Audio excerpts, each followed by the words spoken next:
and welcome to episode 4 of Down Memory Lane with Mike Valanzano, sponsored by Storm.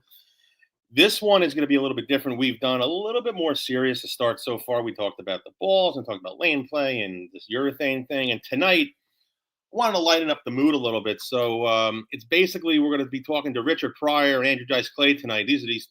And we'll throw Eddie Murphy in the mix too with these three. But we're waiting on one guy to show up. I don't know where he is. But let's get this show started. So I'm going to bring on, I guess I'll bring on I'm going to start with the older man of the group. Most recently, the oldest player to shoot 300 in a PBA national event. So let's bring my dear friend, Mr. Charlie Tapp, on first. Hello, Chuck. Hi, kids. What's up? So we're going to start with you. And okay. Eddie Murphy, Richard Pryor intro. That's basically what this is going to be tonight. It's going to be comic relief. Yeah, well, we hope so. Oh, yeah. I stayed up all night making up shitty stories. So of course you did. Now we're waiting on Hutch. We don't know where Hutch is. Yeah. He's en route. Hutch is en route. However, when I planned this with you over the summer, Charlie, I said I wanted to do something different. Because you and Hutch are joined at the hip. But you guys did all your stuff back in the 80s, right? Right, yeah. There was one guy who in the 90s, he took it to another level. You could say that, yeah. Oh, yeah. And when I told you what I was thinking, I said, I wanted to get this guy on. You said, I can do it. So yep. I want to thank you. And I want you're welcome. In Mike Miller. He's the best. Mikey. Yes. I don't know if you guys know each other. Charlie, Mike, Charlie. Nice to meet you. We know each other well, very well. Charlie's a good dear friend. When I had this idea, Mike, over the summer, I told this to Charlie, and he was pissing his pants driving home from a tournament somewhere. And he said, I got Hutch, I can get Miller, and we can just let it fly for an hour or so. So thank you guys for coming here. And Mike, the whole premise of this little show podcast deal is we don't want to talk about bowling now. People want to hear about stuff that happened back in the day. So my first couple of shows, we had Billy Hall, I had Lenny Nicholson, and then we had them together. And now it's more comic relief. So we want to hear the stuff that happened back in the day that doesn't cross the line, obviously. Yeah, sorry, show's over. There's a couple I cannot tell. However, and it's because in 2025, I don't know, people, they're just more yeah, they're more sensitive, and my humor is kind of off the wall. It was also a point of reference to I kind of wanted to be wacky, wild, and I wanted people to not really be able to put me in a box. So I liked that reputation. I did, and Charlie and Hutch were the same way. I mean, they, you weren't going to get anything past those guys without them shooting back, and they always had a good one, always. Always, and funny. And they hung around, and Tommy Baker hung around Charlie and Hutch quite a bit too. He was kind of the third. I wouldn't know if they were musketeer, but he was there a lot. Tommy hung around Hutch. You can ask Charlie about it. Yeah, I still room with Tommy. Tommy and I room together on a senior tour. Oh, there you and go. Travel together when he comes out to bowl. I just spent a couple of weeks with him here a couple of weeks ago. So, yeah. A lot of fun. We still have a lot of fun. And Hutch doesn't bowl anymore, right? Hutch is completely retired, right? Yeah. I think he was bowling a little bit at home, and then they're just arthritis and crap like that kind of took over. Old age. Yeah. But the sad part is that when he turned 50 and he came out and he bowled a senior tour, he bowled here in Jackson. Mm-hmm. And I went to see him on the night block, and he just hammered the crap out of him. And he was in third, and I went back the next morning to watch him, and he was gone. Oh. And I'm like, where the hell did Hutch go? And so anyway, his back went out on him, and he headed home, and he was third. And I don't think he ever bowled a senior tour stop after that. Now, Mike, were you out there when Charlie and Hutch were still out there? Or absolutely. My very first tournament was in 1980, and it was in Michigan. It was a touring players event. It was a rabbit. I actually made the rabbit, sliced my thumb on the toilet roll, wiping my crack, And so, And we're off. my first tournament, I'm bleeding all over the place for 18 games. I had a great time, a lot of fun. But I do remember that. That is a great time. Yeah. Well, gosh, just to be there. I bowled a rabbit with this guy, Bill Horvath. Yeah, Horvath. Yep. Yeah, I bet Charlie remembers him. And he was cool to me. He kind of helped me along there. And then I started in 81, full time. And I bowled for 2.5 years, and I did okay. I made some finals, a few here and there. I got to bowl against all my idols. I got to be out there with not only those two, but Holman, Roth, Earl Anthony, everybody that I grew up. When I watch bowling now, old shows, I don't watch anything from my era, and I don't even watch me. I watch 1970s, 1980s shows because it reminds me of when I was a kid. And it was the best times of my life. Bowling then was awesome. It was fantastic. And I missed those days. And I was really grateful that I got to experience those guys. They were professionals. They were crazy too, but in their own way. And just a real pleasure to be around. And they were total professionals. And if you couldn't learn from them, then you weren't going to make it, because there was a lot to be learned at the time. There was a whole process to bowling a PBA event. Interesting. Yeah. Yeah. It was funny because Mike, I remember, this had to be 81 or 82. Probably You tied for the last spot in the rabbit with Richie Gradley. God rest his soul. Sure did. That was at Mel's. Yeah, that was at Mel's. Yep. And so we hadn't seen Mike in a while. I mean, Hutch calls Mike Mr. Controversy. Yeah. Yeah. Well, he'd be there. He'd bowl 2 tournaments. Then you wouldn't see him for like 6 months. Yeah. And so we go, where the hell's Mike? And then he'd come back. He'd have like a mohawk or something. Where the hell were you? He goes, scaling Mount Kilimanjaro or some stupid ass thing, Yeah. And he'd come back. He'd have a mohawk, or he had his head shaved. I mean, he was so funny, I think I was always looking for a better way to try to compete, because I was accurate enough, but I wasn't good enough as a straight player to beat the ones that were great straight players. I wasn't good enough. I didn't have enough strike ball. So, and consequently, I was always trying different stuff, always. So I come out and they go, "What are you doing now?" It's them two, Hutch and Tapp. "What are you doing now?" And they'd be like, "Oh, okay, well, look at that," and Hutch would have some smart to say. And I'd be like, "Well, I'm gonna try it. I don't care. Here we go." And inevitably, it took me the better part of the 80s, really, before I finally click onto something. But and that was really just by being completely frustrated about not being able to strike enough. Hitting the pocket, but I just couldn't strike enough, man. I just didn't have enough strike power.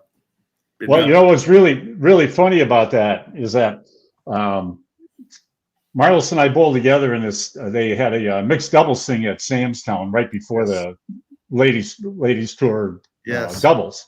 So we come down the escalator at Sam's, and I'm walking down the concourse, and I see Mike, and he goes, "Hey, come here," So I go over, and he goes, "Watch this. What do you think?" And he's throwing the ball without a thumb. And I'm like, holy crap. I mean, you would not, this was 1990, 89, somewhere in there. Yep. And it's like, holy shit. I mean, I'd never seen anything like it. I mean, the pins stood no chance, and I think you guys didn't win, but you got close with third or something.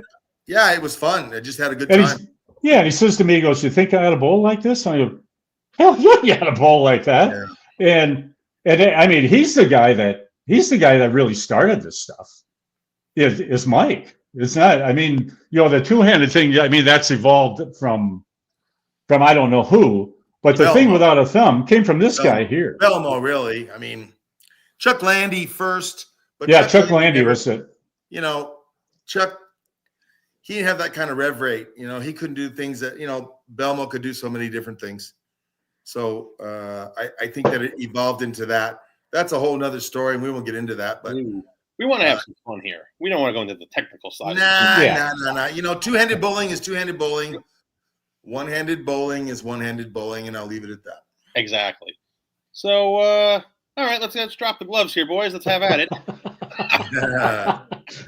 Go ahead, Mike. Because you were a lot after Hutch and I left. So yeah, I'll give you the floor first. Mr. Miller have the floor to start. I mean, so the first story Mike was asking me about, and somebody had brought it up to him, so I'll tell you that one first. It was about Mark Griffith. Is that the airplane guy I was telling you about, Mike? Yeah. Robert Smith. We'll give Robert Smith his props. Robert told me this. Okay, so Robert Smith. So and Mark was from Cali. He's from the Western region, so I'm sure that story got around. But Billy was my roommate. Billy Myers is my roommate, and that week they'd had a PBA school. And at the PBA school, they said, "Hey, look, we got spots." And I don't remember if it was actually for the Rabbit or for the tournament proper, but they offered them up to the people that were at the school. As soon as they, got their diploma or whatever, graduated, they could bowl. And so Billy comes to me and he goes, "Hey, Mark Griffith wants to bowl. He doesn't have, he doesn't have a lot of money. Could he sleep with us?" And this is a huge kid. He's probably 6'4", 270. Nice kid. Don't get me wrong. 22, 23 years old. And I said, "That dude looks like he's gonna saw logs in that sleep at night, bro. Come on, don't do that to me." And he goes, "No, he doesn't snore." So, well, sure shit, he snored. He's feeling the pain. But be that as it may, I think it was just the Rabbit. Anyway, he bowls, he misses. I don't think he bowled a tournament, but he bowls and he misses. And he was grateful. He was really glad to be there. He wanted to bowl, really happy, all that stuff. And in the meantime, because he's only 22 or 23, I don't know how much he'd been away from home. So he bought himself 5 or 6 girly magazines, and had him there. And of course, I'm like, "Okay, cool. All right, go get him, bro." And I'm not thinking much of it, but as I come back in the afternoon, it was Tuesday. I want to say it had to be Tuesday because that was Pro-Am day.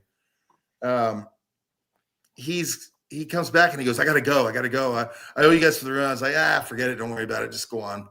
Don't even sweat it. You didn't really hurt anything. You got to roll away. So we'll cover it up. Don't worry about it. Just get going. He was in a hurry to get to Miami, and we were probably 35, 40 minutes away.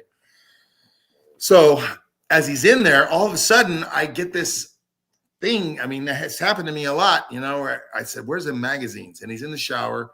And I start ripping pictures out, and I'm stuffing them in his airline jacket. I stuffed a couple of really good ones in his airline jacket, wrapped them around the ticket. So there was no way, if he didn't get into it, there was no way the lady or the guy, whoever he was going to see at the airport, wasn't going to check this out.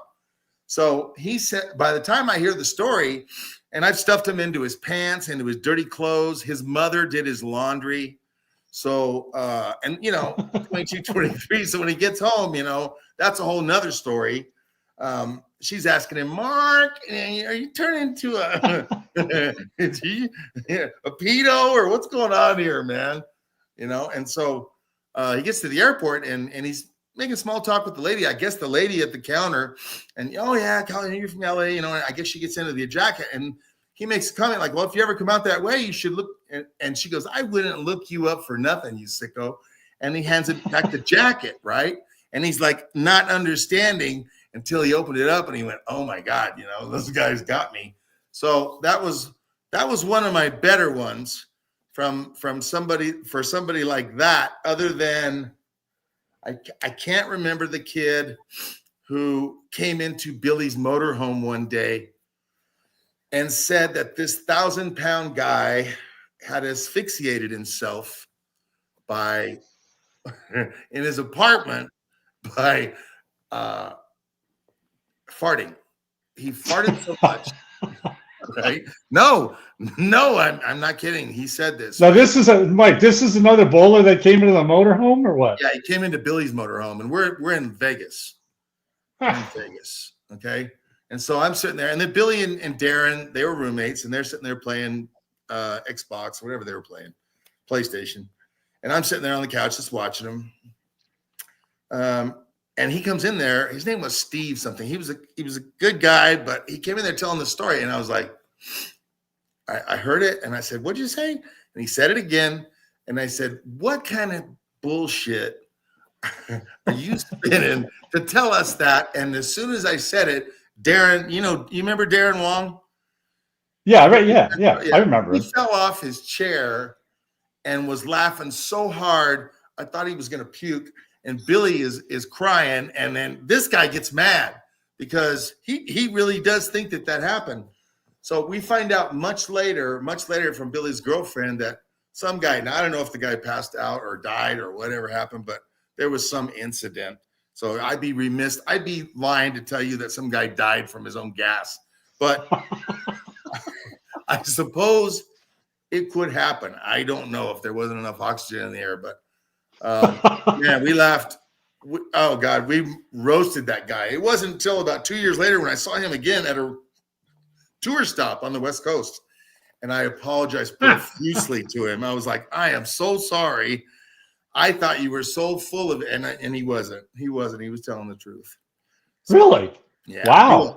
Yeah. Wow. It wasn't Clay Adams, was it? No, it wasn't Clay Adams. No, this is some 1,000-pound dude. You know how that is. Well, that's the window to get him out. Well, I know there was a very hefty guy from my area, Mike, Mr. Rosamelia. Oh, Jesus. Tony? Yeah.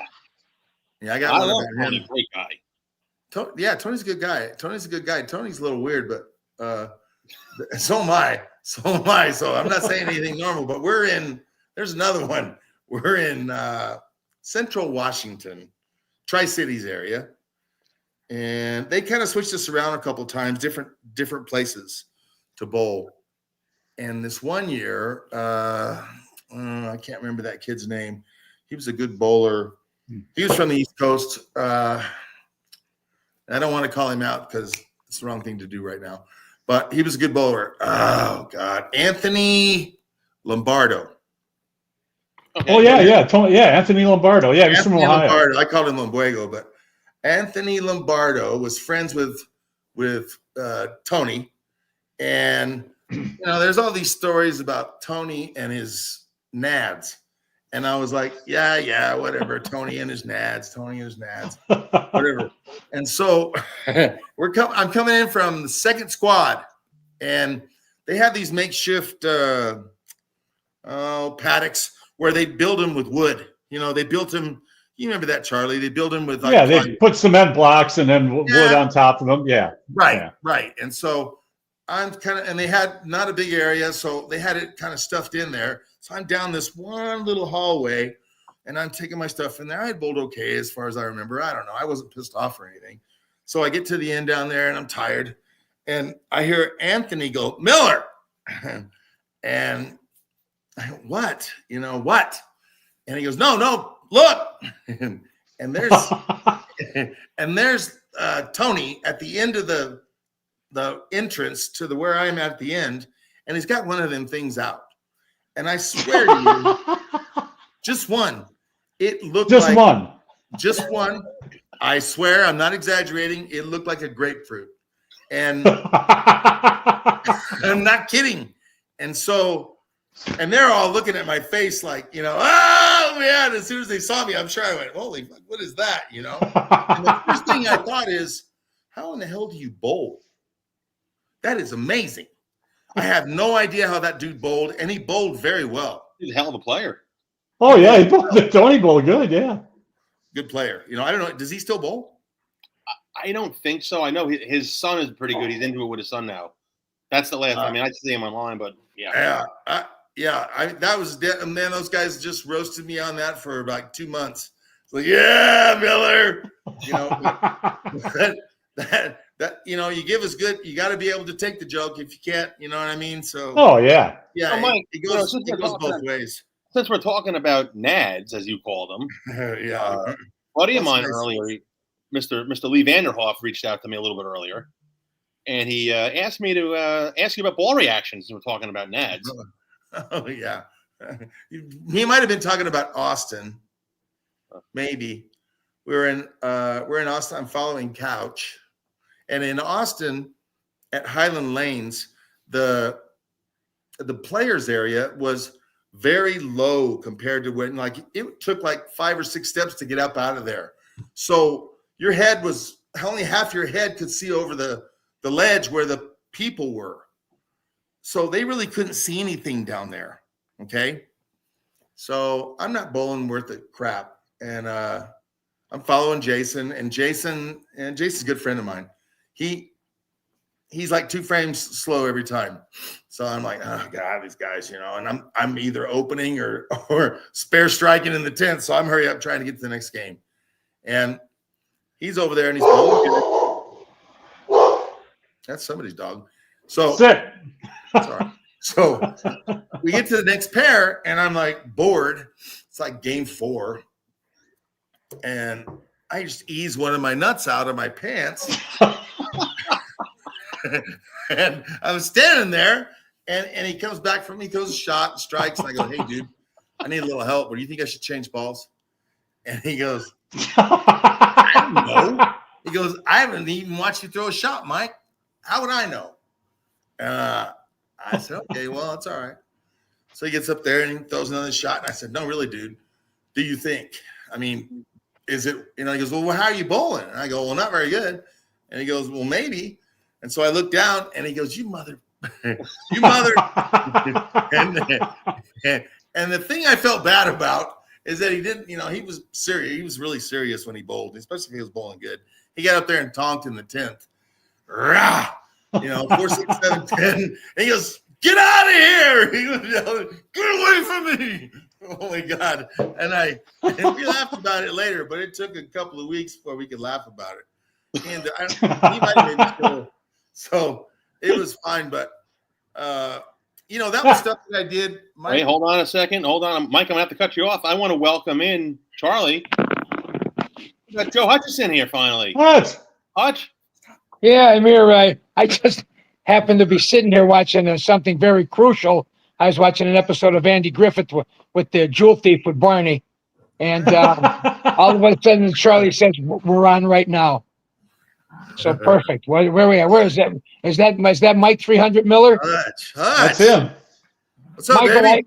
Mike, great to see you. I get that. I don't know how many times I've watched that game with them gold pins, man. I tell you, that was something. That was some game to watch. Thank you, Hutch. Man, oh man. And your body English is next to it. Just the best. Just the best. We had fun. I had fun. I tell you, it's a lot of fun. It was a lot of fun. A lot of fun, but it was only one time. I tell people all the time, I say, you know how many times on TV I had the front 4, the front 5, the front 6?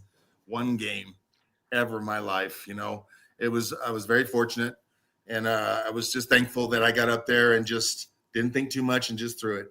And you guys understand that. All 3 of you do. It's just, you just got to get up there, take your time, do your thing, same thing, do it over, and hopefully it works out. That's real special.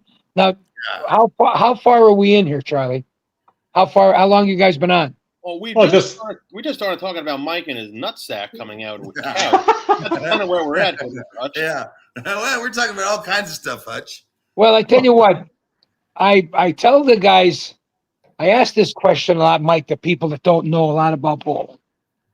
And we talk about game changers, and you were one of them. You were an unbelievable one, but you're under the radar because you weren't Roth and you weren't Belmonte. Right. Weber and Carter didn't change the game. Everybody twitched straight. The only guy, if Carter was going to be a game changer, a lot of people would have bowled with a bent elbow, but they didn't. Right. Okay. So this happens, that happens. Along comes Roth, and it wasn't that rev rate was something new. But Mark had a violence about him, a controlled violence, jamming the fingers in the ball and then stuffing his thumb, and that quick pump and going up. And you could hear when we used to bowl in Vegas, Charlie, on the high end, and the approach was hollow under, if you remember. Yeah. You could hear Mark's feet going up, echoing. Yes. So now Holman curved the ball. Mark didn't hook the ball a lot. You guys know that. Mark didn't. No, he didn't. Holman slide in the left gutter and almost throw it Mike where you did. And that was with an angle. Holman's roll was great, right? So I always say between Roth and Belmonte, give me the one guy. And the guys are thinking. Now Dave knew Houston a couple of, and I said Mike Miller, and I said Mike was the first guy ever to come out thumbless. I said, and Charlie can tell you the story about how that happened when he went down to New Mexico and saw you bowling her. And I said, after Mike made your first show, every tournament after that I bowled, there was somebody there with no thumb in the ball. Yeah. Up until then, I never saw it. I never saw it at home. I never even tried it in the junior league. Because who did you see on TV? People that had their thumb on their fingers in the ball. Yeah. Why would you throw the ball without your thumb in it? And all of a sudden, I mean, guys were coming up, but Mike was a stylist. He actually looked like he had his thumb on the ball at the top of the swing. The arm was up here. He wasn't cradling it or cupping it. And I mean, he was. And then if he left something, guess what? He'd pick up that pearl hammer, and he was one of the best spare bowlers I ever saw. You were You were a great spare bowler, Mike. Well, I didn't have a very strong strike ball, so I had to make my spares, you know. Absolutely. So now couple that power, and if the 10 pin stood it, it was just like second. I mean, you're not, a lot of the guys that went thumbless didn't know enough not to go thumbless at the spares. And they they would miss. So Mike, you changed the game, and then the next thing you know, the other hand goes on the ball. Yeah. And now that's where the game is going. You know what? The only thing I really was disappointed about is that I should have done it probably in the middle 80s because 91, it was summer of 91. Here came reactive. Yeah. And that changed it too. And it took what I could do. There was no need to do what I was doing. It was too much. If the number was 20, let's say you factored in your game and the ball, you didn't want to be above 20. I was way past it. So then I had to learn. It took me 7 more years to learn how to win again. And I definitely got a lot smoother and a lot better at it. But it was only because I was forced to do that. And I was very happy. And that was the year that I shot 3 bells. It taught me a lot about myself. And, that time out there was the best of my life. Did Jimmy Keith use a thumb? Or did he not use it? Or did he had a thumb tip? Half thumb. Yep. Half thumb and cup it. And cup it real. If he hadn't been so wacko, he would have won a lot. Mike, I roomed with Jimmy's dead a long time. And I roomed with Jimmy one fall. And I got to tell you this one. He was mad when he woke up in the morning. He was stomping around the room, bitching and complaining about things. God love him. And he was a tortured soul. He sure was. And I mean, Del Warren told me a great story that when he was bowling in Florida and he was practicing because he lived down there, he's practicing going to tour. So what Del would do, he'd bowl 6 games in the morning, he'd go have a little bit of lunch, come back like at 3 o'clock and bowl 6 more games. And he was telling me that the one house he was practicing in, Jimmy Keith was practicing, and he was just out of the junior league or something. And the guy behind the desk recognized Del because he made a couple shows, and he says, "See this kid over here?" He said, "He's pretty special. Why don't go watch him?" And Del said he went over. He said, and he saw the ball come off his hand. He went, "Oh my God!" So he leaves a solid 9, and he strikes and leaves another solid 9. And Del says something to him about the way he throws it. And Jimmy said, "Yeah," he said, I like it. He said, "But I can't carry the 9 pin." And he left 2 more solid 9s back to back. Wow. I mean, this kid was, and he was there where you should have been with that, but the black Udot was just enough. He was way past his time. I mean, really, Jimmy's strike ball was incredible. Yes. Really. Yes, it was. Super strong. His legs might have been even stronger than his arm. Well, we can tell these crazy stories, but I was out there before you guys, and I got to meet Steffi, and I got to meet McHugh, and I got to meet these guys. And I never really, at first, when I paid attention to their knowledge, which was crazy on my part, but I was wrapped up in trying to do what I do. And all of a sudden in the paddock one time, I hear somebody say something about a guy's base, and McCune says something about Semez. And he says to the guys, Tita's got the best base I've ever seen. And all of a sudden, Carmen chimes in with, I put Asher up against them. That's how much these guys paid attention to each other. Right. You never saw Tita fall off when he was young, right? Barry looked like a ballet dancer going up, and he was rock solid at the line. These guys, so here I am giving these people, if I give lessons at home, I mean, I can't tell you how many times the main issue is balance. I mean, they think balance is you end up on 2 feet. You're over there and you're standing there. I said, balance is when your right leg, trail leg goes behind you, and you can at least maintain that position until you see the ball. Yeah. I said, if you like it, then you run it out. If you don't like it, then you turn around and kick the rack. Whatever. Right. I'm a flexible guy. I mean, when my mother was pregnant with me, she was watching I think Nureyev, and he was really flexible too. But I mean, these guys here, Charlie, you and Mike got to tell the story about after you guys didn't cash in the doubles. Me and you and Mike and Bakes are having some need in the Showboat when that restaurant was everything. Mike, you're going to remember this. And you guys had missed, I don't know, you missed the finals by, let's say 40, missed the check by 30, 40. And Mike said something really great. He says, Charlie, if you and I had carried one more flat 10, a block, not a game.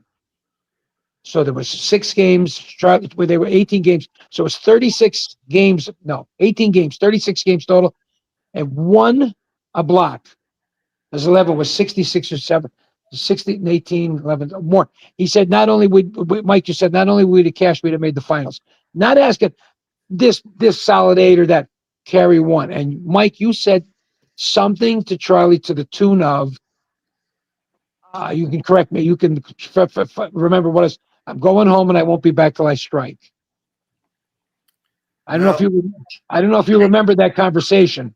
I don't remember that conversation, but I do remember being very frustrated at the point of by the time summer of '90 came around. Did you ever bowl in Edmond, Joe? Yes, I bowled the U.S. Open there or something. Okay, so we get to Edmond and it's the Summer Classic. Choice Hotels was sponsoring it. Yeah, and it was the biggest summer tour money stop.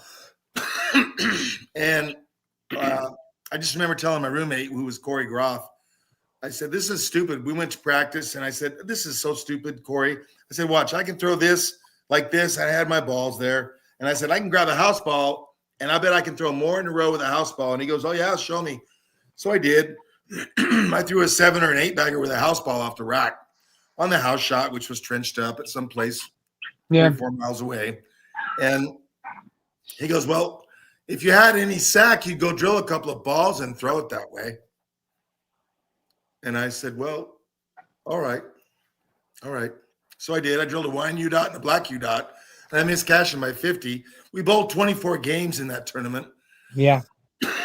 And the scores were high, so it wasn't like I had to be I wouldn't have to be accurate. You just had to get it to a spot. But that gave me a lot of hope. And so it was that's how it all kind of started. I told my folks, my pop, who you both know, and then my mom, they were like, well, if you think that's, if you're going to come home anyway, you might as well give it a shot. Go ahead. Why not? Because you're never going to know unless you try. And then it ends up working out, especially in the fall of '90s. So, I was lucky. I was fortunate. You made the first show with urethane, right? I did. I made it with a Columbia U2. And I tell you what, I was on the tournament committee at the time, and Lenny Nicholson was doing the lanes, and he come in and he said to the tournament committee, what do we do about Mike Miller?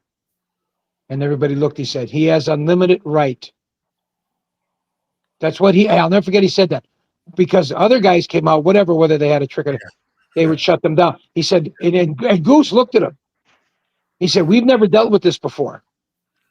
He said he has no drag on his hand. Lenny's really, really smart. He says he has no drag. He's not going to squeeze. He said because the digit that you squeeze with, he said, is laying on the ball. Yeah. And he said he's catching it for all it's worth. He said, and he said, this opens up a whole new problem. Yep. Yeah. Well, and it continued because in '91 we get to the showboat, and I can remember Voss talked. I will say this about the guys on tournament committee, because I wasn't on tournament committee then. They really stood up for me. They really did, and I didn't know that. They were really good for me. They were like, "Hey, dude, you can do it too." Absolutely. No one's stopping you from taking your thumb out, Brian, and throwing it. And so he came out the rest of the practice session and in protest was throwing balls, and without his thumb and all that stuff. It's kind of like watching Walter Ray do two-handed. It's kind of, I don't want to say gay, but I won't say that. Sorry, folks. No, you won't say that. Yeah, sorry. But, come on, man. And I get it. I do get it. It wasn't very pretty. And when I first started doing it, I was tacking all over it. And it got better as I kept going because the middle part of the 90s, I went to another meeting in Peoria, and Doug Kent and Parker and Jason, I was bitching up a storm, and they said, "Hey, adapt or die, bro. Adapt or die. In other words, get better or go home." Yeah. That's it. I figure it out, or don't, just shut up because we're going to want to hear it. That was it. That's the way it was. Well, that was those three names are pretty good bowlers. Holy shit. You telling me? Wow. That's like 70 or 80 titles between the three of them. Yeah. You're telling me. I mean, what was I going to say? Nothing. I said nothing. I was like, okay. I said, when it comes around to you, though, I did say this. When it comes around to you, I'm not going to, don't even. If it comes back your way, just don't say nothing. And they didn't. They never did. But, they were far better bowlers than I ever was. So you have to respect that. I mean, I watched Doug do things. I didn't realize Doug was as good as he was. And he's phenomenal.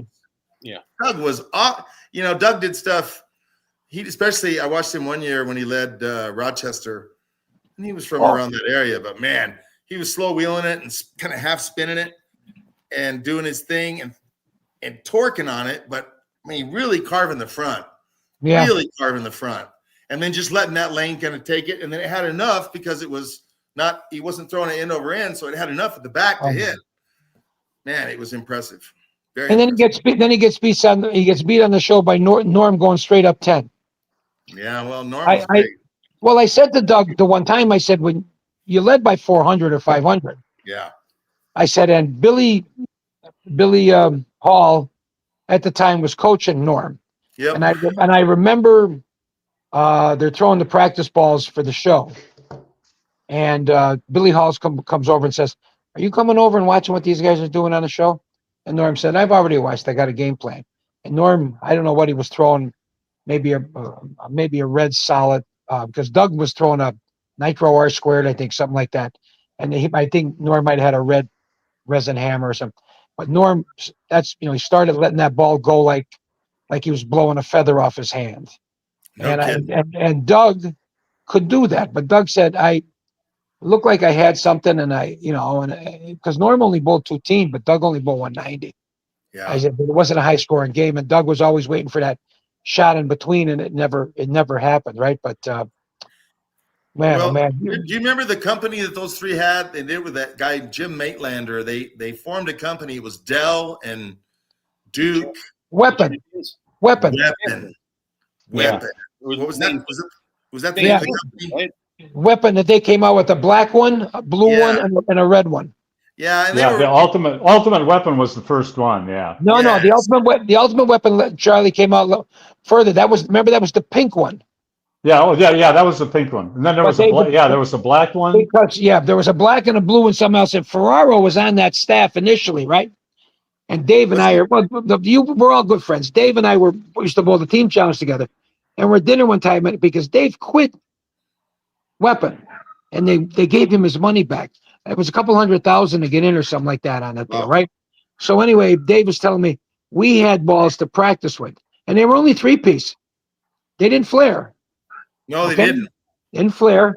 They didn't And flare. Dave said the house we were at, that him and Dell and Chris Warren, I think, and somebody, we threw strikes like crazy. So who's the guy that owned Hammer, Charlie, and the bowling alley? Dennis Baldwin. Okay, Baldwin. The test balls were Hammer's cover stock. Well, he isn't going to make that cover stock. Not for them. From what I understand, right. So now when the first tournament that Dave has the balls to throw him, he can't get a strike if they only set up 8 pins. And Dave says to somebody, wait a minute, what's the matter? And it was the practice session. And he had a turbo, the black turbo, which was a great ball at the time. Sure was. And he called Norm over in Delhi, said, want to see how to strike? Watch this. And he left the staff there immediately, went over and said, something has changed. Something is wrong. And they gave Dave a big chunk of his money back, and they let him bow out. And then Norm wins the Tournament of Champions with the ultimate weapon, the pink one, right? And then they came out with the resin one. It was that shiny black with all the pink logos. Yeah. Right? Yeah. And I remember someone saying to Norm about the way the ball looked. He said, I want it to have shelf appeal. When you walk in, he says, I want shine and pink, he says, for the women. And I mean, that ball sold like crazy. Yeah. Yeah. The company's name, it was actually Champions. Yeah. Yes, it was. Champions. That's it. Well, yeah, because they were everybody on staff was for PBA champions. Yeah. Yeah. Interesting. Yeah, there's been lots of different things. I remember going to dinner, maybe it was 92 in Akron with Dennis Baldwin and a bunch of different guys. And Dennis Baldwin was for sure. He goes, oh, resin won't last. Right. We're going to just stay the course. We're not going to make a resin ball. We're just going to stay the course. They were the last ones to make it. Columbia was second last. They come out with the no hook and the no hook extreme. Yeah, now we drop the gloves. Now we're gonna have some fun here. But the crazy thing was, no matter how bad a ball was, it was balls to the wall for somebody, and no matter how good a ball was, it was a boat anchor for somebody. If it's all about matching up, it's just like fights. It's like matchups. If you're tilting, you're all them little things that happen in less than 3 seconds. If they happen to match up with the way it's drilled and the way the migration of the things inside, you'll be surprised. I've bowled a lot of great tournaments, whatever. With you guys know Chun Bei? Yeah, from New York. Yeah, right? He watched me. I won. Is he related to Matilda Bay? No. I think he's something with what's the fish? Thunder Bay. Yeah, the Hulkster. I remember the ball, the Gator. The green ball, yellow. It was that went in and out so fast. They had Rudy on staff and a couple other guys, right? The ball flared 5.5 inches. It didn't hook at all. So I had a couple hits in the team challenge with it, like 12, 13,000. They're scorched late at night, and I'm just soft rolling the ball like 15 out to 10, and the ball's walking back. And the guy said, and Chun says to me, he come up and say to me, I saw, do you get here by car or by boat? I said, what do you mean? Well, with all these anchors, you can't have a car. That's what he said to me, right? He was always saying, he says, go over and see what Hutch is throwing, and then don't drill that and throw anything else. My friend Chun, he was a good, he's still there. He had all of the Far East for Ebonite at one time. Oh, is that right? Yeah, Chun's a great guy. He's a great guy. So let's go to some other great guys here. I want to know. So Charlie, you've been kind of silent so far, Charlie. What? Oh, I want to get Charlie going here. So absolutely. Yeah, let's go, Chuck. Okay. Well, shout out to the guys at Wilmer. And the boys come down. My wife says hi. She apologized. Oh, tell her hello. On her birthday last week, so she apologizes. For okay. All right. I accept her apology. She's a beautiful young lady. Very selfish. But yeah, let's go. So let's go. I want to hear good stuff about guys that bowled out there, fryouts, whatnot. So let's start with you guys, you and Hutch. When you bowled in the 70s, the 80s, Who is that? Like that one hothead, like the good fry out. Pete Couture. Pete, Pete absolutely. Couture. We could tell you a lot of stories about Pete. I heard a good John O'Drobinick one about a wire brush in John O'Drobinick's leg. Yeah. Oh yeah. Yeah. Yeah. Well, yeah. I mean, he hit himself so hard in the head that he almost knocked himself out. Yeah. He did. He coming back. He has his hand up here by his fist and over his face, and he just only like that, and he goes, and his knees buckled. Yeah. But the first guy I ever saw do that was Dave Newrath. You know who Newrath is? Remember? He did the announcing at the Hoinky. Yeah, skinny little guy. Yeah, he was on tour for a while, and we're bowling the World Open in Glendale Heights, right? And I didn't know that he had only one check all year at the time. I just remembered that check because it was the finals, right? And so he's bowling and he's on the borderline and he's on a lane that he's having trouble striking. He needs to strike. And after all the adjustments, he's up in the 10th frame and he throws it. And I guess it's exactly where he wants it. And it doesn't do anything. He's walking back and people are watching because the guys would watch. They know what the number is and who was hot and who was close. And he comes back and he's looking at his fist. And he gets by the ball return and he just gives himself this punch and he takes a step and his knees buckle and he goes down and he grabs the ball return. He's all of $120. And he comes back and someone said, Dave, you okay? He says, God, if I knew I hit that hard, I never would have hit myself, right? he said, because I'm like, I was never in a fight, so I don't know, right? But I mean, he was the first guy I ever saw hit himself. And Dropnik, right? He's the guy that beat Webb and Holman and he ran Earl, Webb, Roth, and Holman. I think that was the guy that the father came out and hugged him on the show. Yeah. But the father came right out on the approach and hugged him at the 10th frame. It was at Grand Prairie. Yes, it was. Yeah. Grand Prairie. Yes, it was. Well, like Pete, when we were bowling in name one. In Canada, we were bowling at one in what the hell was it? That I was bowling him. You were watching. We were bowling in Hamilton. Hamilton. Yeah, Hamilton. Then what was the one when he was bowling Durban? No, he was bowling me. Durban was on the pair to the left. Oh, that's right. Yeah, so Pete's bowling Hutch, and Durban's on the other pair. Mike, this is simple. Oh God. So anyway, they're going back and forth, and the game's really close. And Pete needs to strike to beat you. He needs to strike. He needs to strike to shut me out. Oh, strike to shut him up. And I'm sitting on the bench. God, I can't listen. I can't listen to this. This is beautiful. So anyway, Pete gets up and just as he's throwing the ball, Durbin runs one out.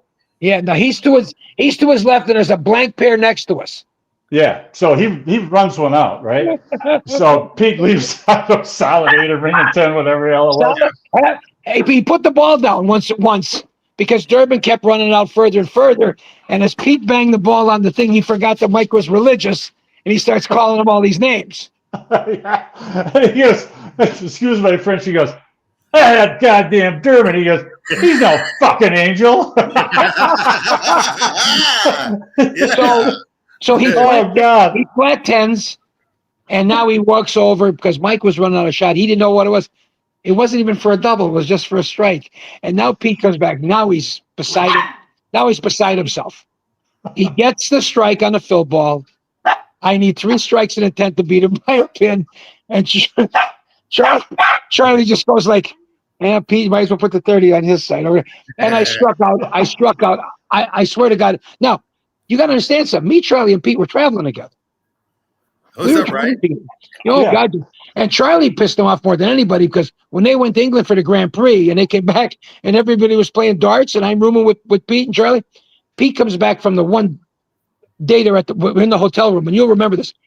And he said, Charlie, Pete, Charlie, because of his height, the 20 was right here. Charlie, remember this?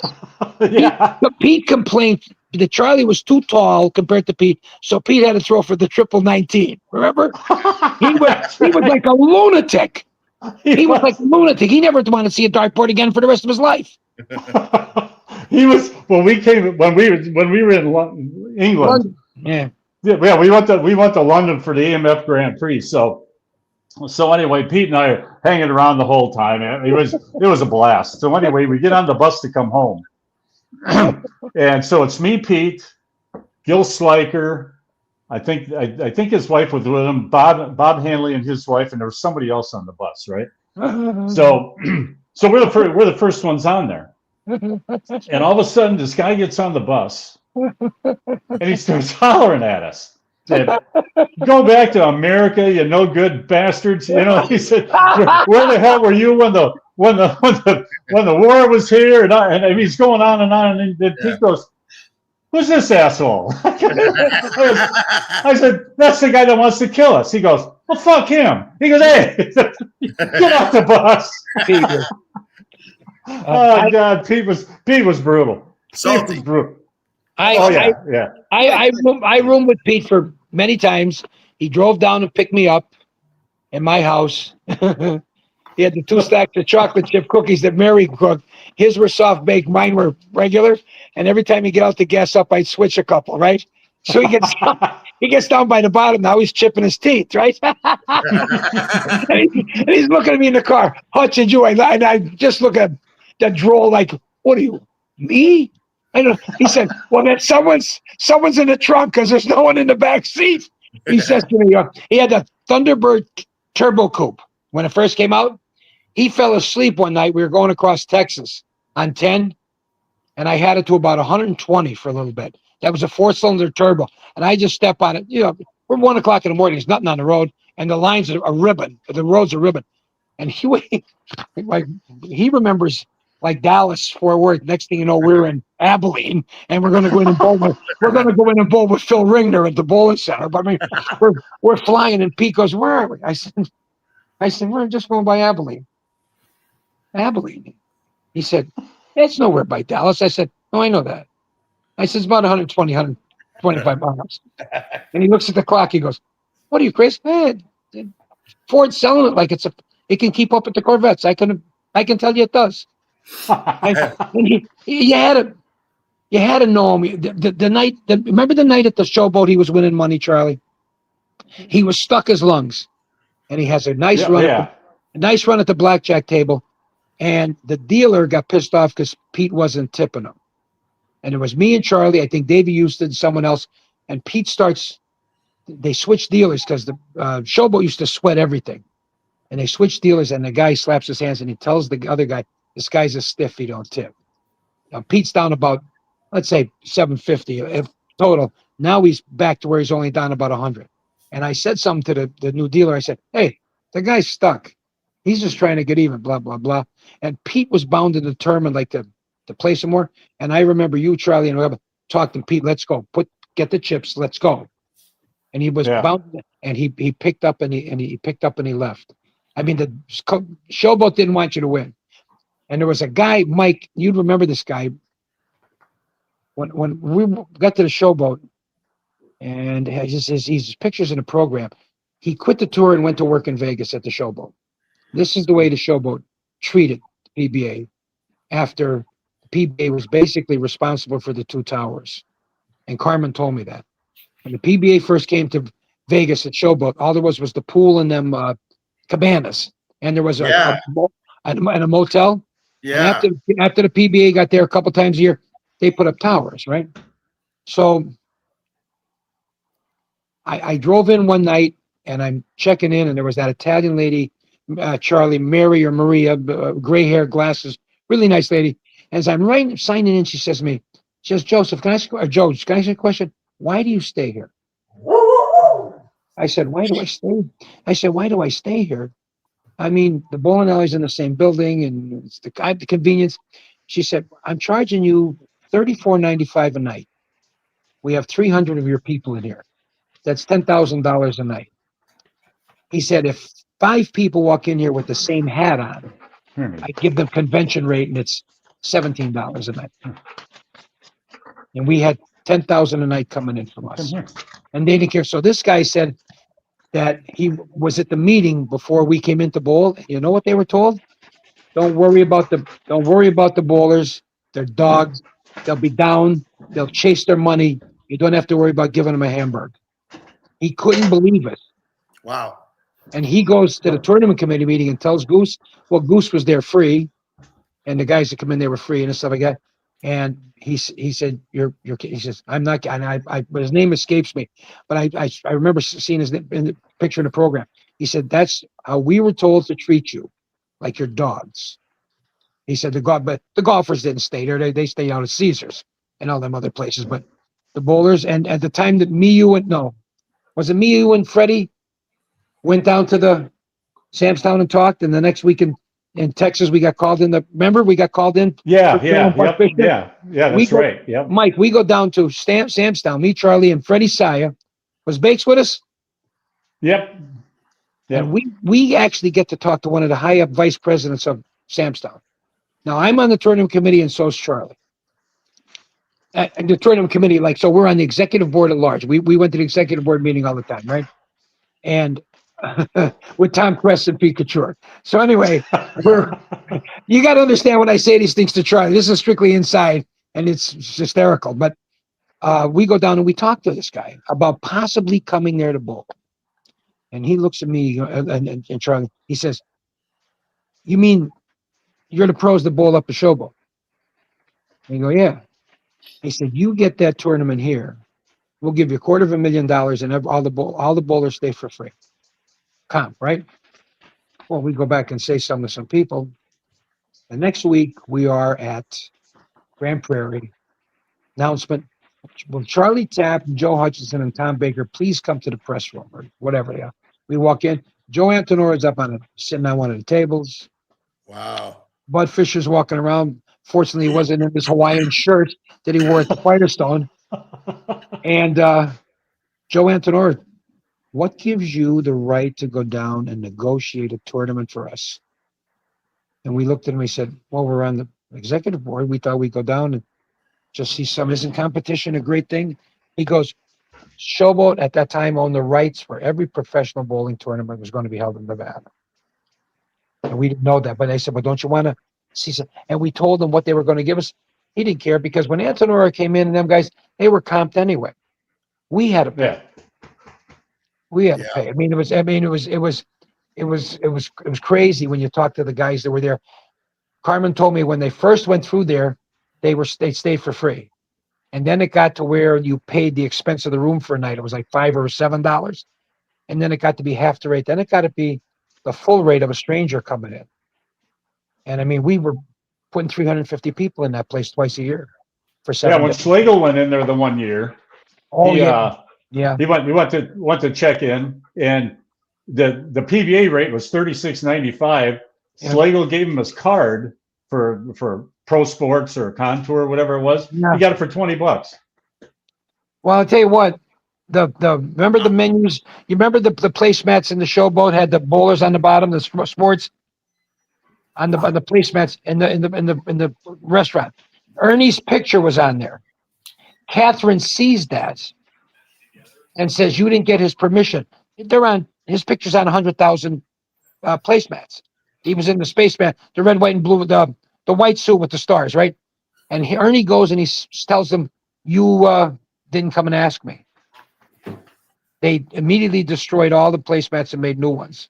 That's ridiculous. And it was only paper. He said, "You, how dare you put my image on here and not consult me?" Because they used they talked up the bowling tournament so much. Every time we bowled their parts, it was packed. You couldn't move in the back.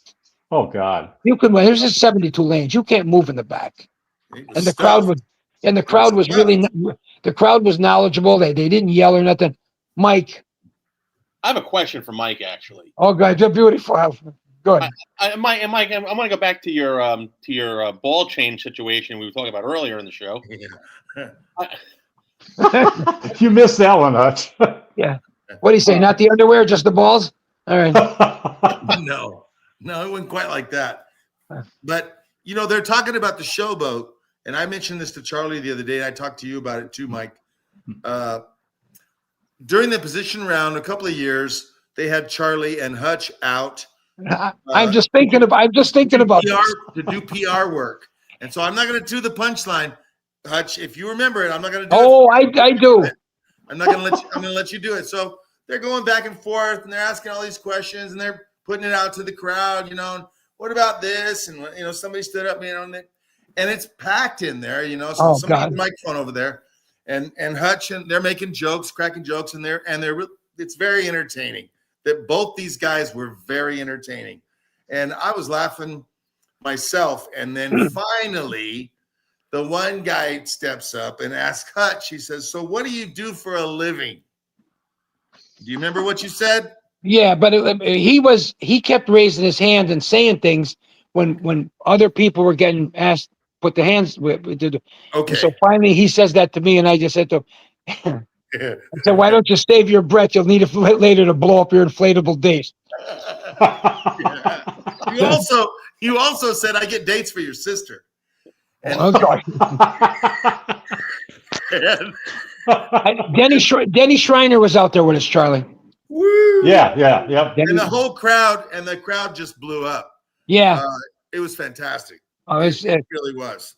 It was. It got to be that if Charlie and I were there, even though we didn't make the finals, I mean, Goose to come in. You guys want to do this? Because a lot of guys didn't want to do it. Do you remember I'll tell you a good one. Steve Neff went out with Larry Matthews. Charlie, do you remember the time Larry did the Q&A? Yeah. Well, every question is going. every question was going to Steve, and they'd say, "You, sir, I have a question for Steve Neff," and Larry's standing there. Finally, they asked this kind of a generic question, and Steve says to Denny, "Why don't you let Larry answer that?" He gave such a unbelievable answer that Steve actually stood away and put his hands on his hip and watched him. He was talking about finger pitches, and he was going this and grips. Unbelievable how detailed. Everybody thought Larry, because he talked like this. Everybody thought he wasn't smart. And if you wanted to know how smart he was, he'd tell you very simply. If you want to talk to me, I'll have the one lobe from my brain removed. We can start even. I mean, Charlie, he traveled with me and Charlie. Oh, God. And we loved him, and we befriended him.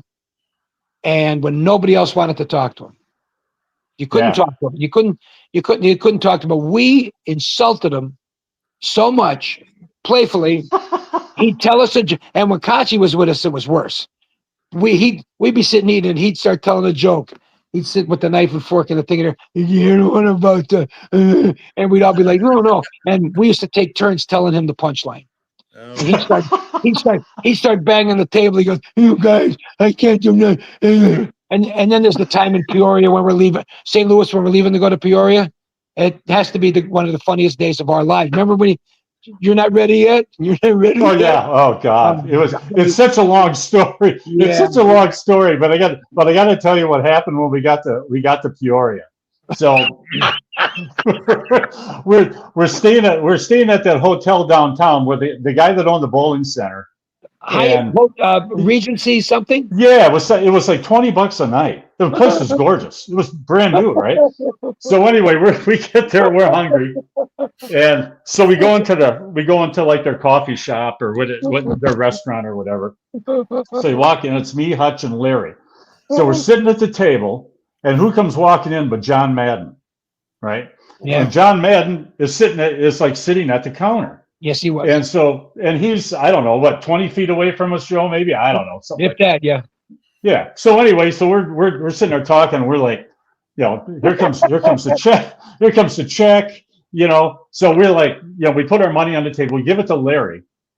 And Larry had MS. Polio and something else. Yeah, polio and something else, right? So anyway, I mean, his arms were only about this big around, but his hands were like catcher's mitt. He was just, God rest his soul. I love him, but he was screwed up. But anyway, so anyway, we put the money on the table, give the bill to Larry. He says, I said, Hutch and I got to go talk to John Madden. Okay, good. So anyway,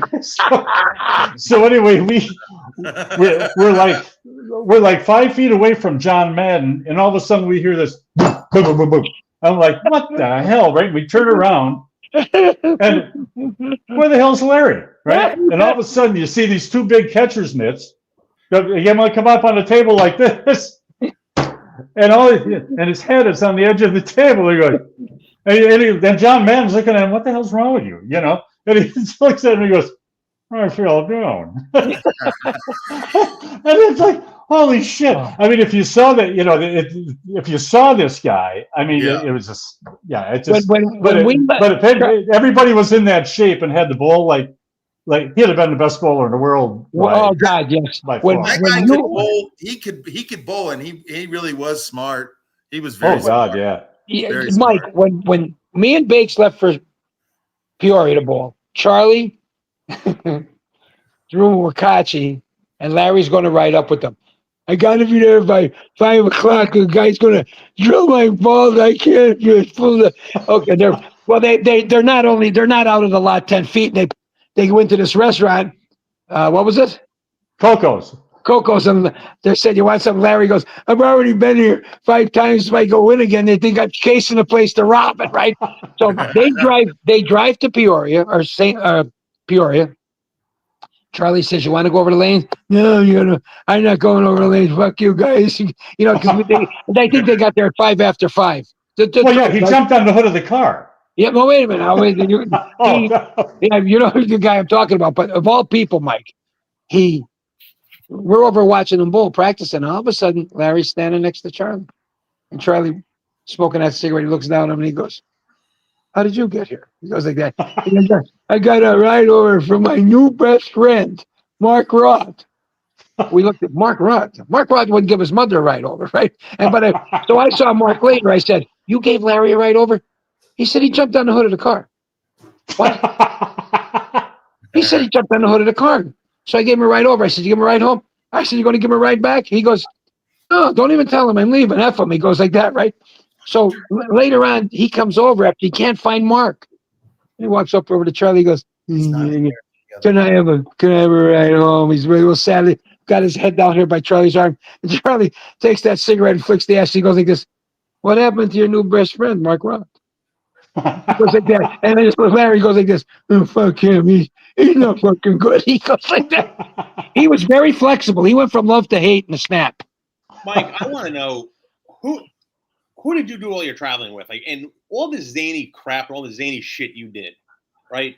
And the one that stands out, Billy Hall told me a good one a couple weeks ago about a certain former dictator, and you came out, you kind of shaved a mustache resembling somebody from the past. That was in Erie. I was pissed off because I was buried. I was buried in like 23rd, and the only place I could go was 24th. So I tell everybody that one, Mike. So I told them guys, I said, "Just hang on." I told Forkel and Richie Wolf and a few of the boys, I go, "Just come back tonight. I have something for you." And they were like, all right, we'll be back. And so every time I struck, I still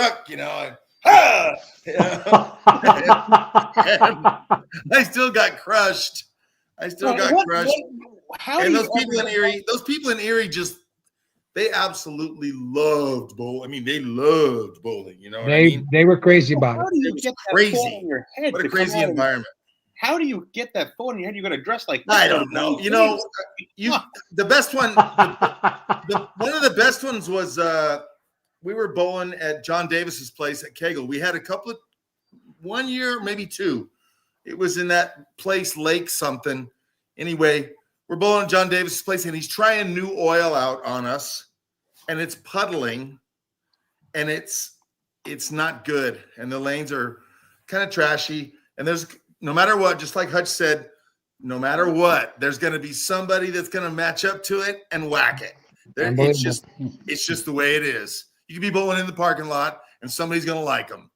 And most of the guys, it was pretty low scoring. But I bowled extremely horrible. So I went back to, I had an RV at the time. I went back to the RV, and I told my ex at the time, I said, "You know what? I got it. I got it." So I put me on a T-shirt. Going back in, I had my clothes on a hanger. I go back in for the next squad. I bowled A squad. I've got a T-shirt. I've got shorts that are probably size or two too tight. I've got dark socks up to my knees, and I've got my dress shoes on, and I'm rolling through there, and Kirk goes, huh? And I said, well, if I'm going to bowl like that, I might as well look like that. And for the most, and I never got fined for that one. I did not get fined for that one. I was lucky on that one. I did things that I would get, instead of getting mad, I would do things to blow off steam and let it go. And it ended up being probably the best thing in the world for me because you can't keep it in. You just can't. I mean, it will eat you up to the point of so much frustration. Everybody feels it. You know, you're not going to be, your story is not any worse than this guy's over here. Everybody feels it. And there's only one guy at the end of the week who's happy. So it was like that. So I just chose to do it that way. And, you know, for the most part, my guys were, especially my friends, they really appreciated my humor, you know, for the most part. So this one just came in, Mike. I just got a text message from somebody. I'm going to leave the person nameless here. We're not really naming names that much. But Miller had the whole side of the building stopped at this one event. He dropped to his knees at the foul line, gave it the full deep throat, and then tickled the back of the deep throat. No.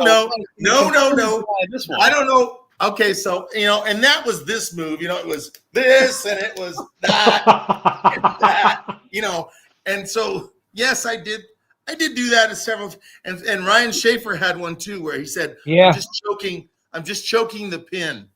And I was like, okay, Ryan, sure you are.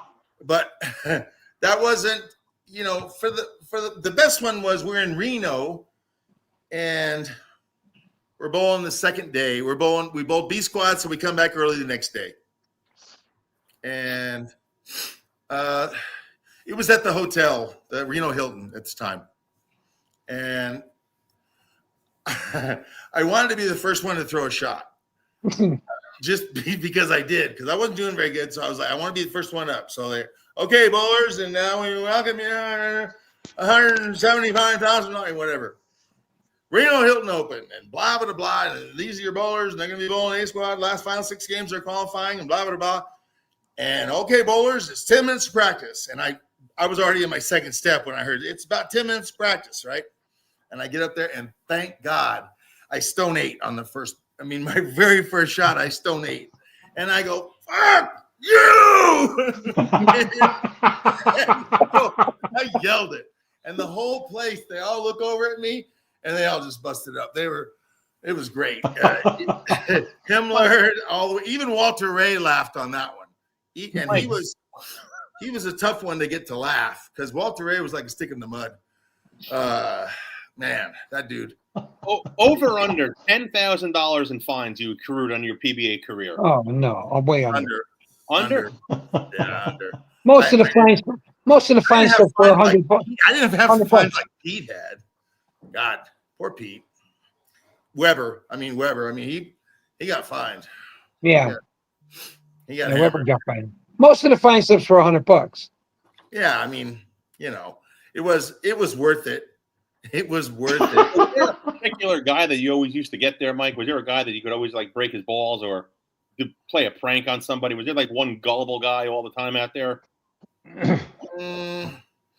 No, I think it was an equal opportunity employer. I mean, I think, you know, I mean, it was just a situation. I know one time I felt horrible. We were bowling in Tucson, and I'm bowling with Traber, Dave Traber, not Michelin, not his Michelin Man brother. And you mean the icebox? Yeah, I mean that guy's a great bowler, but damn, everybody and their dog hated that guy when that guy made it on TV, just because I don't even have to explain it. You guys know what I'm talking about. So you know what I'm talking about. So he's drying his eyes. Yeah. So we're down there bowling, and it's the second squad. And so you've drilled balls after the first squad. You're down there, and we've got our balls on the rack. And Dave and I are both on Ebonite staff at the time. And I grab whatever that ball was, and I threw about for about 2 minutes, and I was like, man, this ball rolls like shit. I had shined it up to the max, and there was a couple of them down there. So I took one, I went back to the paddock, and I just hit that thing with like 500. I was like, nope, I'm gonna fix this, and it was not mine, it was his. It was his. And so now I get back, right, and I look at it and I went, oh shit, right, and he's picking up that ball that he thought was his, and it's got no thumb, or it's got like a really small thumb hole in it. He can't get it. And I was like, hey, here's your ball, bro. I said, you know what? I'll go back and sand the crap out of mine just to make it fair, and I'll fix yours. And he goes, nah. He goes, nah, leave it alone. Maybe it'll roll better. And he ended up using it for like a couple of games, and he goes, it's fine. Don't worry about it. I felt so bad. But it ended up being okay. But there was stuff like that happened. Guys were, I know how it turned out later when I would talk to some of the guys that had been out there, especially after you two. The tour it just turned bad. You know what I mean? Our guys, our group, we were a group. We were together. It was all of us. And it was a brotherhood. It really was. You said Walter was kind of a stickler, stick in the mud. Were there guys that did not find your humor entertaining and were like, oh shit? Oh yes. Absolutely. Yeah. So did that make you just want to do it even more? I mean, one time I was bowling in Rochester. I was bowling like shit. And yeah, I happen to remember a lot of those times, and I was, and I couldn't carry. Those are great memories. It was either solid 10, stone 8, solid 9, whatever. And so then about the third game of the final block, it was Lucky Miller, and then it was Licky Miller, and then my last game it was Licky Saki, and I had that on those old Brunswick things, right? And you can't do that. You're not going to get away with that. You're going to get fined for that, right? And so I got fined, and of course I was frustrated as hell. And I told Walter, I was like, sorry, Walter, I'm sorry. Yeah, well, Mike, you're just way beyond the line. And I was like, yeah. Well, I said, yeah, but I said that's me not going over the edge and just taking off. I said I have to let it out somehow, Walter. I don't know any other way. I mean, that's just who I am. And if it's beyond it and I got to pay a fine for it, so be it. So be it. So fine me. Turn me in. That's fine. And I paid. What are you going to do? You're not going to go to tournament committee and argue that. Licky Saki. No. I had no idea was put Licky Saki up there. I mean, you're going to have to pay. So you weren't like Mal Acosta. Oh. No. Yeah, you do, Charles. Oh God, Mal. One year in Kansas City, I'm crossing with Mal, and the lanes were horrible the first 2 games. And so I'm crossing with Mal, and Clay Adams is on my left. Oh, God. And Clay Adams is 5'10", 320, 5'10", 330. 5'10", you're being polite, Charlie. Yeah, that's true. And he buzzed the living crap out of him. He was smooth, baby. He could post. Oh, yeah. Yeah, he was good. And the lanes were dead slick. And he had a LT48. He was just winding on it. He was the only one over the first 2 games. Yeah, it wasn't even close. He was 90 over. No one. He was 90 over. Anybody that was 10 over. Yeah, and it was unbelievable, right? Well, then he tanked. But anyway, so after we're done, I said to him, I goes, well, I'll get back to Mal in a second. I said to Clay, I goes, well, what the hell happened? And he goes, well, he says, I shoot 240, 250, I'm 98 over, or whatever the hell it is. And he started thinking about what he was going to wear on the show. Oh, God. There's 40 games left. I said, Clay, you got 40 games left. Can you worry about what you're wearing on the show? He says, all I could hear is Goose announcing my name. So anyway, Clay shoots 240. Mal shoots 120, right? And he's not very happy, right? So then Clay shoots 250. Mal shoots 130. And you got to remember, this is an old, this is 1980 or 80 or 81. So it's above ground ball returns. Yep. And they still had the rubber mats on the approach. Yep. I don't know if you've ever seen those. It was like was that Kansas City? Kansas City, yeah. They had a rubber mat on the approach. Overland And Park. then just off the approach, they Yeah. had a rubber mat that was probably 4 lanes wide or 3 Yeah. lanes wide, and they were all the way across, right?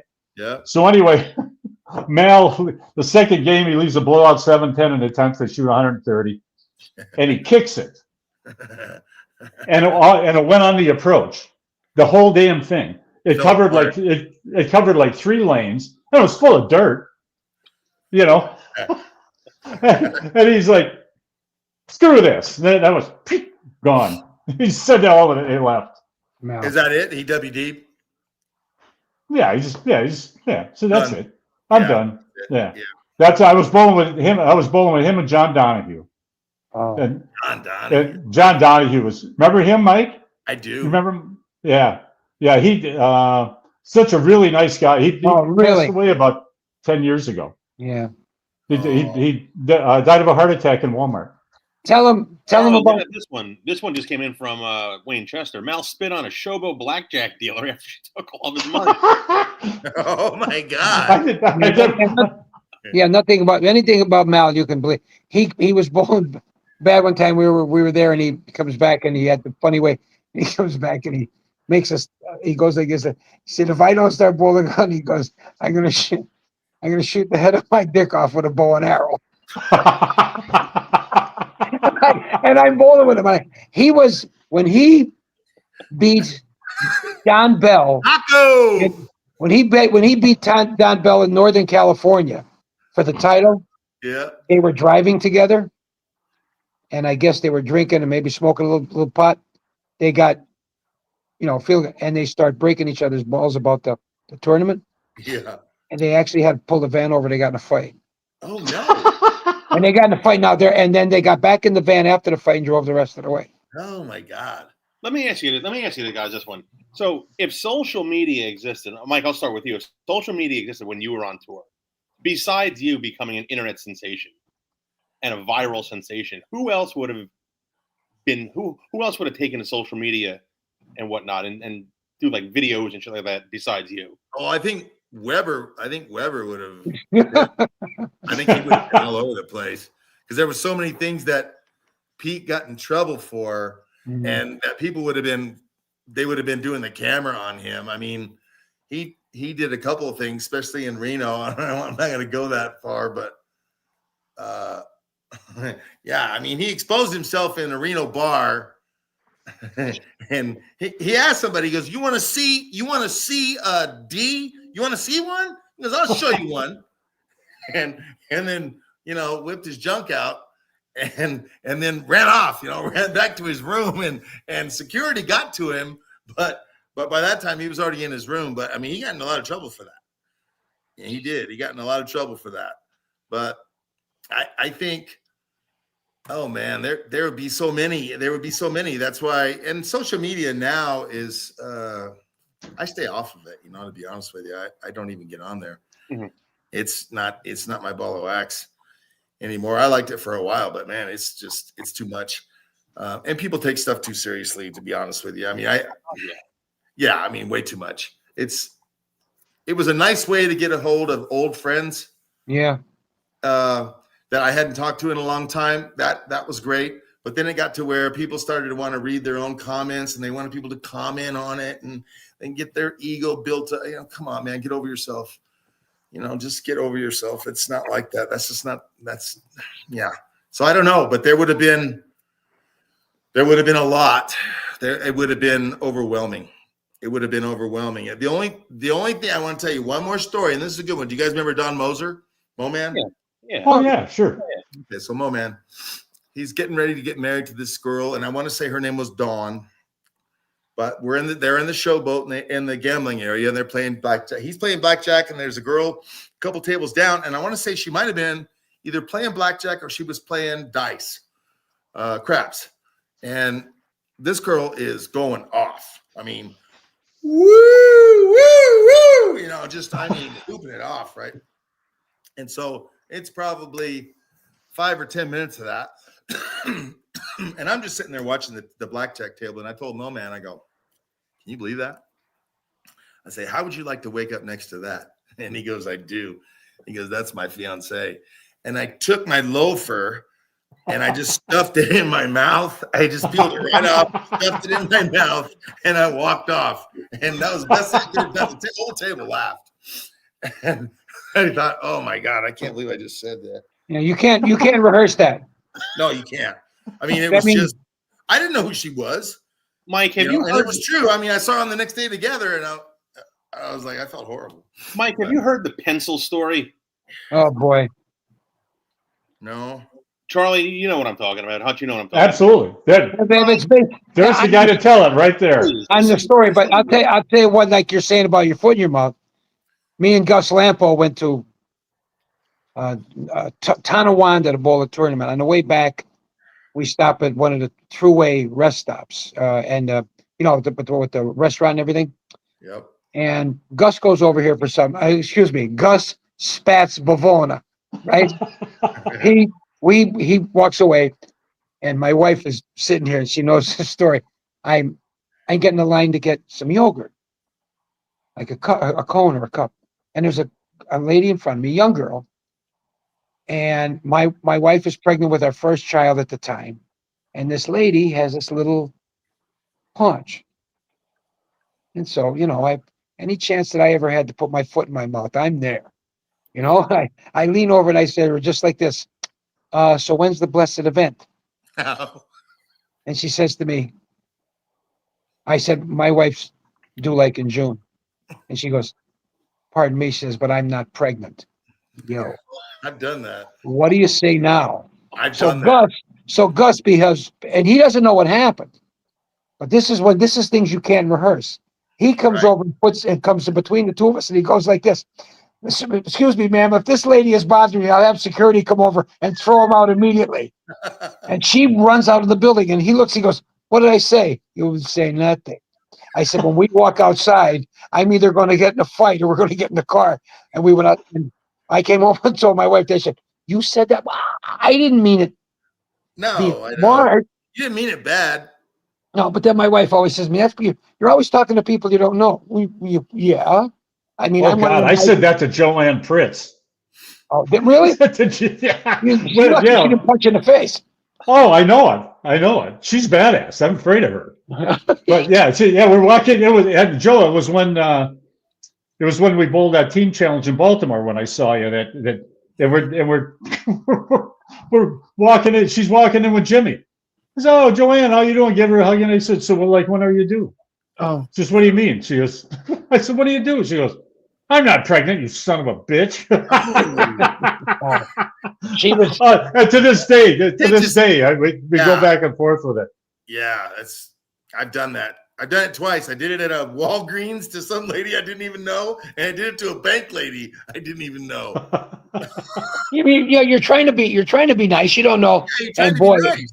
yeah, I just. Please tell me the pencil. Mike, You got to tell this story, Hutch. This is one of the greatest. Sammy Mack tells it all the time too. Who tells? Well, Sammy. Let me go out here. Sammy Macarone tells it because me and him and Mark Baker were on the pair. This is in Woodland Bowl, and they have all that space where you bowled on one pair, and there was a blank pair on each side, and you would bowl, and there was plenty of concourse or plenty of space behind you to walk. And then there was the house balls were on the rack there. Then there was a counter and people sitting behind it. Yes. And I was going through, matter of fact, it has perpetuated to this day of chopping the 610. I said, we all have our spares, and the 610 for me is so. During the tournament, we were in the last block, and I got a shot at the finals. I pretty good for a check, but it just seemed like no matter when I needed something, I would squeeze it in 610 in it, and I was going out of my mind. So when I chop it, like in the 10th frame of this one game, I come back and I grab the sheets off the table and I crumble them, and I'm going to go over because I was the first guy done. I'm writing the scores down. And they had the thicker pencils, them yellow pencils. They weren't the thin ones. They were probably 3/8 of an inch thick or something. So I'm writing my score in and I put the pencil down. Now, this is exactly how it happened. This up until what I could see. Mark and Sammy were standing. They saw other things. I put the pencil down on my side, and I snap it. As God is my witness, straight down. A couple seconds later, maybe a minute later, Mark comes over. He puts his fingers up here on my shoulder. He says, "Dude, you got to take it easy." I went like this to Mark. "Get the fuck away from me." I said, "I'm telling you, as big as you are, I'm going to fucking kill you. Get out of here." He says, "No, you don't understand." "No, I don't. You don't. Get away from me." So he leaves. And I mean, I could walk into the next pair. Him and Sammy are hysterically laughing. And I go, "No, it's pretty fucking funny. Ain't it?" Chopping it. Because that's the only thing I could see. And finally, Mark goes, "Hutch, you broke the pencil." "Yeah." He said, "Somehow it hit the floor and went backwards." He said, and it went in the air, and Mark tells a story, it looked like the Matrix. It was just going and going. And it hits the lady between the eyes, and she has glasses on, and Mark said it hung there for a split second, then it fell. And I said to Mark, "That's impossible." He says, "Take a look at the guy next to the lady, and you tell me if it's impossible." I look back, and this guy is giving me the hardest eyes I've ever had in my life. Oh, yeah. So I said, "Well, I'm going to walk over and explain to him logically that this." So as I'm walking over, I said to him, "Excuse me." And man, he is smoking. I said to him, "My friends told me that when I broke that pencil, it inadvertently hit her," and he screams at the top of his lungs, "You hit her between the fucking eyes." I hit her. And I said to him, so, no, I just went from being ready to make every mountain look like the caldera out in the Yellowstone.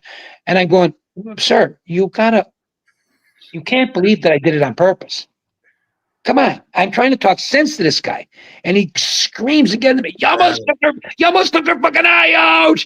And I look and there's a dot here like a needle put it.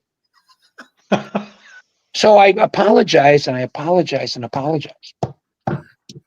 Finally, I'm not apologizing again. I looked at him. I said, "Sir, listen, I'm sorry, but if you think I'm going to blow you, you're wrong." And I walk away. So a couple minutes later, here comes Smitty dancing. Oh, yeah. "Hey, babes." He comes over. Bakes. He comes over. Bakes. "Sally, Hutchie, what's up?" I call Smitty over. So I'm back to the guy, and Smitty's facing him. But I tell Smitty the story. As I'm telling Smitty the story, he's looking around me, and he goes, "Yeah, he does look a little upset, right?" And look over here. And I said to Smitty, "If he says anything to you, give me the slip, and I'll pay it."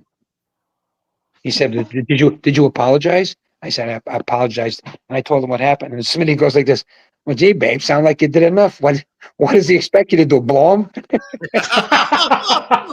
That's just me. So now Sammy Macarone's basically on the floor. And now Mark, I mean, there's nothing red enough.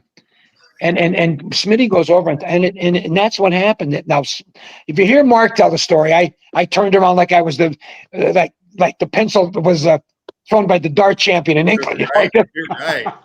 But I snapped it. I heard it hit the floor and it went straight back and hit her. Yeah. And then you tell me, did you know the one about Cleveland and the Baker Square? No. Oh, me, Charlie, Mark Baker, Davey Houston. I know maybe somebody else. We're at Baker Square in Cleveland. We're waiting in line, and in front of us was a married couple, older than us, but not much older. Not that because we were a lot younger at the time. And I feel like I got a fart, but I feel like I can pinch it, and just give it the high pitched balloon one like this on the Blazing Saddles. That quick. Yeah. Well, it gets a little like that. Then it's like someone's tearing a sheet of leather. And the guy turns around and looks at me, and my eyes must be this big. And I can tell he's upset. And he looks at me, "You got a lot of nerve, blah, blah." And he says to me, he says, "You just farted in front of my wife." And I looked at him in a split second and said, "I'm sorry, I didn't know it was her turn." Now, that's not on my line. That's Rodney's. Yeah. But how many times are you ever going to get a chance to use it? You're not. perfectly for that. He absolutely. Oh, you're not. It came off Oh, my perfectly. God. It came on. So now the guy's flabbergasted because he's, and he turns around and his wife's actually smiling. And the four of us go in to eat. We're hysterical. We're laughing. He said, Charlie said, where'd you come up with that? I heard Rodney do it.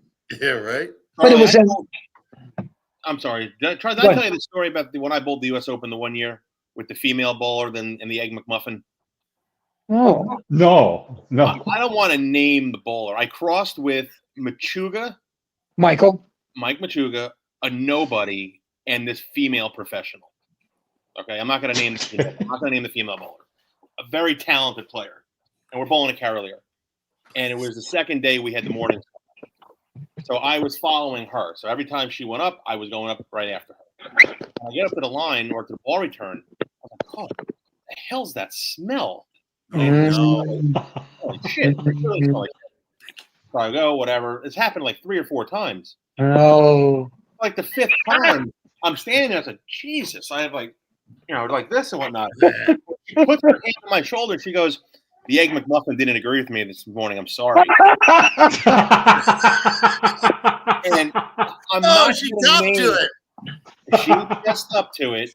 I'm not going to name the bowler, and if you want to know who it, I'll say it off the air. I can text it to you. I'm not going to say who it was, but I was not surprised. But my God, it smelled like a rodent died on our pair. And she was God. She fetches. I'm sorry, that Egg McMuffin just did not agree with me. Oh my God! Wow. There's something to be said for honesty. And I appreciate it. When coming from a woman, I appreciate it. Yeah. Now, me and Charlie and Mike, I know Mike knows him. You guys that have no idea, really, like you said about Mal or someone. Me and Charlie roomed with Lenny Guccione. Now, Lenny, you know who I'm talking about? I know the Gooch. You know Frank. Mike, I know you know, but do you know him? Do you know who he is? Frank Guccione from Colorado, wasn't he? Yeah, but you know Frank Guccione. That's Lenny's son. Okay. Me and Charlie are rooming. We befriend him. Nobody wants to talk to him, and there's nothing wrong. But he's a killer. I mean, he's a silverback. He's a silverback. Okay. Yeah. So we're both. We're bowling the one time in Tucson and Robarge. We're up there bowling in the Empire, and me and Charlie, and Robarge starts making fun of Lenny. And Lenny goes off in the back, and me and Charlie and Robarge I go back out to keep him out there because Lenny's, I'm telling you, this guy was built like a silverback. And Robarge is picking up his ball to go in. I said, "Jimmy, you might not want to go in the paddock right now." I said, he says to me, "What's the matter?" And I told him, he says, "Oh, what do you think? I'm afraid of him?" I said, "If you have one functioning brain cell, you should be terrified." And a couple guys are looking, and one guy's over in the corner smoking a cigarette.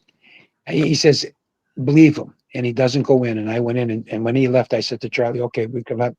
I mean, and then with Scott Cray, remember Lenny was bowling? Oh, geez. And I mean, he told us, "Come on over. I can bowl 250 at will." I mean, so we're betting him like breakfast or whatever. And we got down to where it was like 222. I give him some silly number. In the 5th frame, he was mathematically eliminated already, right? So Scott Cray. It's no tap. Yeah, me, Charlie, and Scott Cray. And all of a sudden, Scott Cray says, "Ask him he can bowl 220 no tap." And Charlie starts losing. He says, "I don't want to die." And Lenny's sweating. And then the time he almost breaks the ashtray in the Torrance. He was going to throw the ashtray the length of the bowling center. And Charlie yells, "Lenny, no!" He's going to dust it. I mean, he's going to turn it into dust. And then the best one was Sean Christensen and Brad Bowling. Do you remember this one, Charlie? Yeah. Oh, yeah. Yeah. All right. Me and Charlie are going to lunch, Mike, in the bowling and the snack bar, whatever, when the restaurant was everything. So we're going to meet Lenny. Well, these two guys are from Colorado, like Lenny is. Yes. Yeah. So Lenny's way down the concourse, and you could stand when you come down from the paddock, Mike. You were up a couple steps. Well, Charlie being 6'6", he could see the length of the paddock. He gives him one of them whistles that he gives. It sounds like a train whistle. Lenny turns around. He starts yelling, "Leonard!" He's yelling, "Leonard! We're here, Leonard!" And he's coming back like he's knuckling through like a gorilla. And Brad and Sean started looking at us. He says, "You're calling him Leonard. Holy Christ, you're calling him Leonard." And he goes, "His mother don't call him Leonard. You can call him Leonard, right?" So the two of them get behind Charlie. And he comes up and he goes like this, apologizing to Charlie. "Geez, I'm sorry I missed it." And Charlie's standing over him with a cigarette, and I'm next to him, and I give him like the little poke in the chest. "Don't let it happen again." And Charlie goes, "Pay attention, Leonard, or we're not by." No, and there's not a word said. Later on in Denver, after the tour's over, Lenny's working at this bowling alley. Brad Bowling comes in, top of his lungs. "Leonard, good morning." Here he comes over the counter. He's going to kill him. He's screaming at him, "I'm going to rip your heart out." Brad says, "But Charlie and Hutch are different, not you." He chases him down the side of the lanes, Mike, up on the machines, across the catwalk, down out. And then he has to stop because he's out of breath. He has to smoke a cigarette, right? So he's lighting up. And he's telling him how he's going to kill him, his mother, his father, everybody. But Brad runs out and jumps in the car. He's got a convertible. Jumps in the car and pulls away.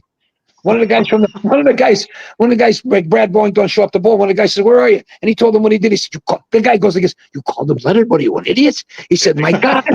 He said, "You're doomed for life, right?" And we called him, we loved him. We loved him. And if you didn't know him, you had no chance to like him. Let me ask you this one, guys. So how about you go out after a block, you go to the bar. Who is the big bar guy? Like, who is the guy you wanted on your side? Like, somebody was to screw with you. You wanted Mark him. Fay. Mark Fay. That's a name from the past. He's passed away. Did he really? Yeah, a few years ago. Yeah. Yeah. Kind of like DeAntremont. He passed away too. That would shock me. Short of martial arts guys, Berardi was very good. Of course, he wasn't as good. His wife was tougher. No doubt. And Debbie was nails. But I would take. What the hell is that noise? I would take Lenny. I would take the Gooch. I'm not kidding you. I could tell you this story, Mike. You don't know this, Charlie. I think I told you this, but this is God's honest truth. I come into Vegas to do the camp with Mark. I'm early. I call Lenny. He picks me up. I'm going to stay at his house. So we start. This is crazy because I never knew this, and me and you and Lenny are running around together, room together, and Lenny says to me, "Yeah, you and Charlie, you were the two best protected guys on tour." And I looked at Lenny. I said, "What are you talking about?" Well, he says, "I guess one day out there, Charlie made a remark about it. It might have been with the Admiral Nimitz, with the hair. Oh yeah. Could have been like that." And somebody laughed and somebody heard it, and they were telling Mark about it. And Lenny was there, and he said he heard. Please, this is the truth. You can ask Lenny when you see him next time, Charlie. He said, "I heard that he was going to go and have some words with you to see exactly what you meant, Mark." So Lenny said that I waited a little bit. The guy went away, and I walked over and started talking to him, and I just went like this, "Hey, Mark," and he turns around. He goes, "Lenny, what's up?" He said, "I couldn't help but overhear the conversation. He said, Hutch and Charlie are always talking or laughing." He said, "They're fun. They don't say anything serious." And Mark said, "Well, it sounded a little bit, disrespectful. I think I got to go over and say something." And Lenny says to him, "Mark, I'm trying to be nice." He said, "I came here to try to smooth this out." He said, "You can make this call business or pleasure, whatever you want." And then Lenny told me it was too late. I was already where I had to be. When he was already here. He says, "And I'm going to tell you what, Hutch," he said, "did you ever see ice cream?" He said, "when it's on a stove." That's the way his eyes went. He said, "Faye melted in front of me." He says, and he walked away. And I came back. About Lenny Nicholson? No, Lenny Gooch. Lenny Gooch. Lenny Gooch. Yeah. Lenny Gooch. Lenny Nicholson was a real life tough guy too. He was pretty tough too. Oh yeah, but the Lenny Petraglia. If you get they're bowling Cranston, Rhode Island. Remember Bobby Krull? Yes. He had real thin hair like corn silk. Uh-huh. I'm seeing he was friends with Lincoln, Louis Moore, and all them guys. They're in Cranston, Rhode Island, I believe, and Lenny Nicholson had done the lanes. Hardwick's in the bar, and Hardwick loved to get Lenny involved in trouble. Petraglia tells me the story. It's great. And he says, a big guy, 6'10", has got Bobby Kroll in the headlock. He's pulling the hair out of his head. And he's saying that he's going to make him his girlfriend. Okay. Wow. Yeah. Now you can. I mean, Johnny could. God bless Johnny. I hope he is healthy. He can tell you. Hardwick runs in down the path, and Lenny's there doing the stuff for the lanes. Did this, did that, and he starts telling him, "There's a giant out here. He's going to kill Bobby Kroll if he doesn't marry him." He goes like something like that, right? And Lenny comes out and he goes up and he gets Bobby Kroll away. And Johnny said, when I tell you the top of Lenny's head was only to the guy's chin. So this guy was big. Wow. And Lenny's trying to soften him up. And the guy said something to Lenny, and Lenny hit him one here and back in a blink of an eye. The guy didn't know what happened. And as he went to say something, Lenny did it again to him. Now the guy turns tail and runs, and Lenny's after him. So Goose is running out after him, telling Lenny to come back, and Hardwick's out running after him, telling Lenny to kill him. Right? And so Petraglia said to me, Lenny eventually had to stop. He was out of breath besides his pack of cigarettes that had come out of his pocket. They were back here. He said they never saw him again. That was in Rhode Island. And then what was the hotel, Waukegan, the Pagoda? They used to call it the Pagoda. Next to the lanes, and there was a strip joint next to it. Godman is there. Godman's another tough guy. Jimmy he was an wrestler. Burton was another tough guy too, Mike. He was a state champion wrestler. He says he puts his wedding ring on the stage. The girl takes the wedding ring, the dancer. So now Godman wants his wedding ring back. He was only kidding. She's not going to give it back. The owner of the bar comes over, and Jimmy's, God bless him, he's pretty well going, and he's, he's she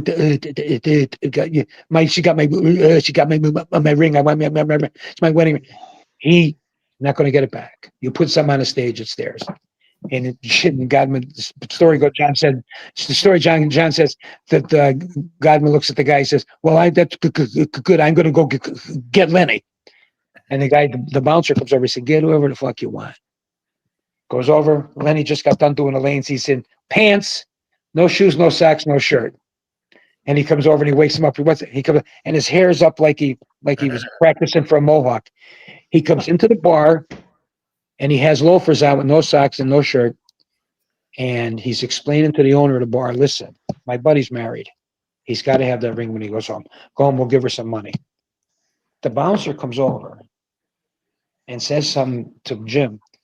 "Didn't I tell you I never want to see you in this fucking place again, blah, blah, blah." And he says something, and Lenny goes like this. He says, "Excuse me, I'm not talking to you. I'm talking to him." The guy does it again. Lenny grabs him by the temples. And I mean, this isn't over, Yom Kippur. He's got him here. And he's squeezing his head. And the guy goes down, and Lenny just throws him on the ground. And they come back, they give him the ring, they give him money. And as he's walking out, the guy offered Lenny a job. And Lenny says, "I can't." He said, "Nobody's ever done that to him." He did that in a heartbeat. There was a lot of crazy things out there, like when who was the guy that won the doubles with Straub, the little guy, Tommy. Yeah, the better ball. Better from Nebraska. Yeah, Tommy something. Yeah, up in at Mel's South Shore Bowl, some guy is fooling around with somebody, and Tommy thinks thought he was a fighter because he liked Muhammad Ali. They wind up out in the parking lot, and Flanger's telling me the story because Tommy was Straub's buddy. Walks out and starts talking very nicely to the guy, like Billy does, even when he's mad because he can't find a remote control. You got to understand this, pal. Every time I can say something, he can get like that every shot, right? And Bill comes over talking, and the guy bails him. Just bails him. And Flank says you could hear it over here how flat it was against the skin. And Bill just looks at me and says, "Listen." He starts talking plain as day. The guy hits him again. And Flank says, "I can't believe," and Bill just went like this. He said, "You're going to leave me no recourse." He says, "If you hit me again." Now the guys hit him his 2 best shots, no defense, and all Bill could do was ask him, please don't do it again. And Sam said the guy turned around, got in his car, and left. Wow. I mean, but Charlie, tell these guys about the time at the house when he came down, wanted to put us to bed. Yeah, we were doing this exhibition in Lincoln, Nebraska, and so me and Charlie Standish and I drove 14 hours or 15 hours straight from Kalamazoo to Lincoln, and we get there and we're starving, right? And it's 9:00 at night in Lincoln, Nebraska, and there's nothing open, So we get there and there's like cheese and crackers and stuff like this, and so we had very little to eat. So we're like, the hell with it. There was no place open.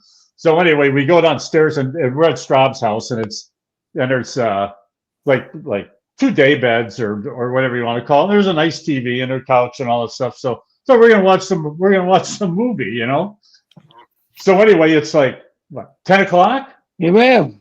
Yeah, 10 o'clock. So anyway, Bill comes up and he goes, well, it's lights out time. We're, how old are we? 30? We're in our early 30s. Yeah, we're in our early 30s. And Bill goes, it's lights out time. And I went, what are you talking about?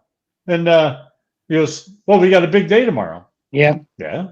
We're night owls. We're up till 1 o'clock, 2 o'clock in the morning watching shit all the time. Either that or making an all PBA basketball team. Yeah. And so anyway, so Hutch's got the remote, and Bill takes the remote and shuts the TV off, and Bill, Hutch is like, what the hell are you doing, right? So he grabs it, and Hutch grabs the remote and turns the TV back on.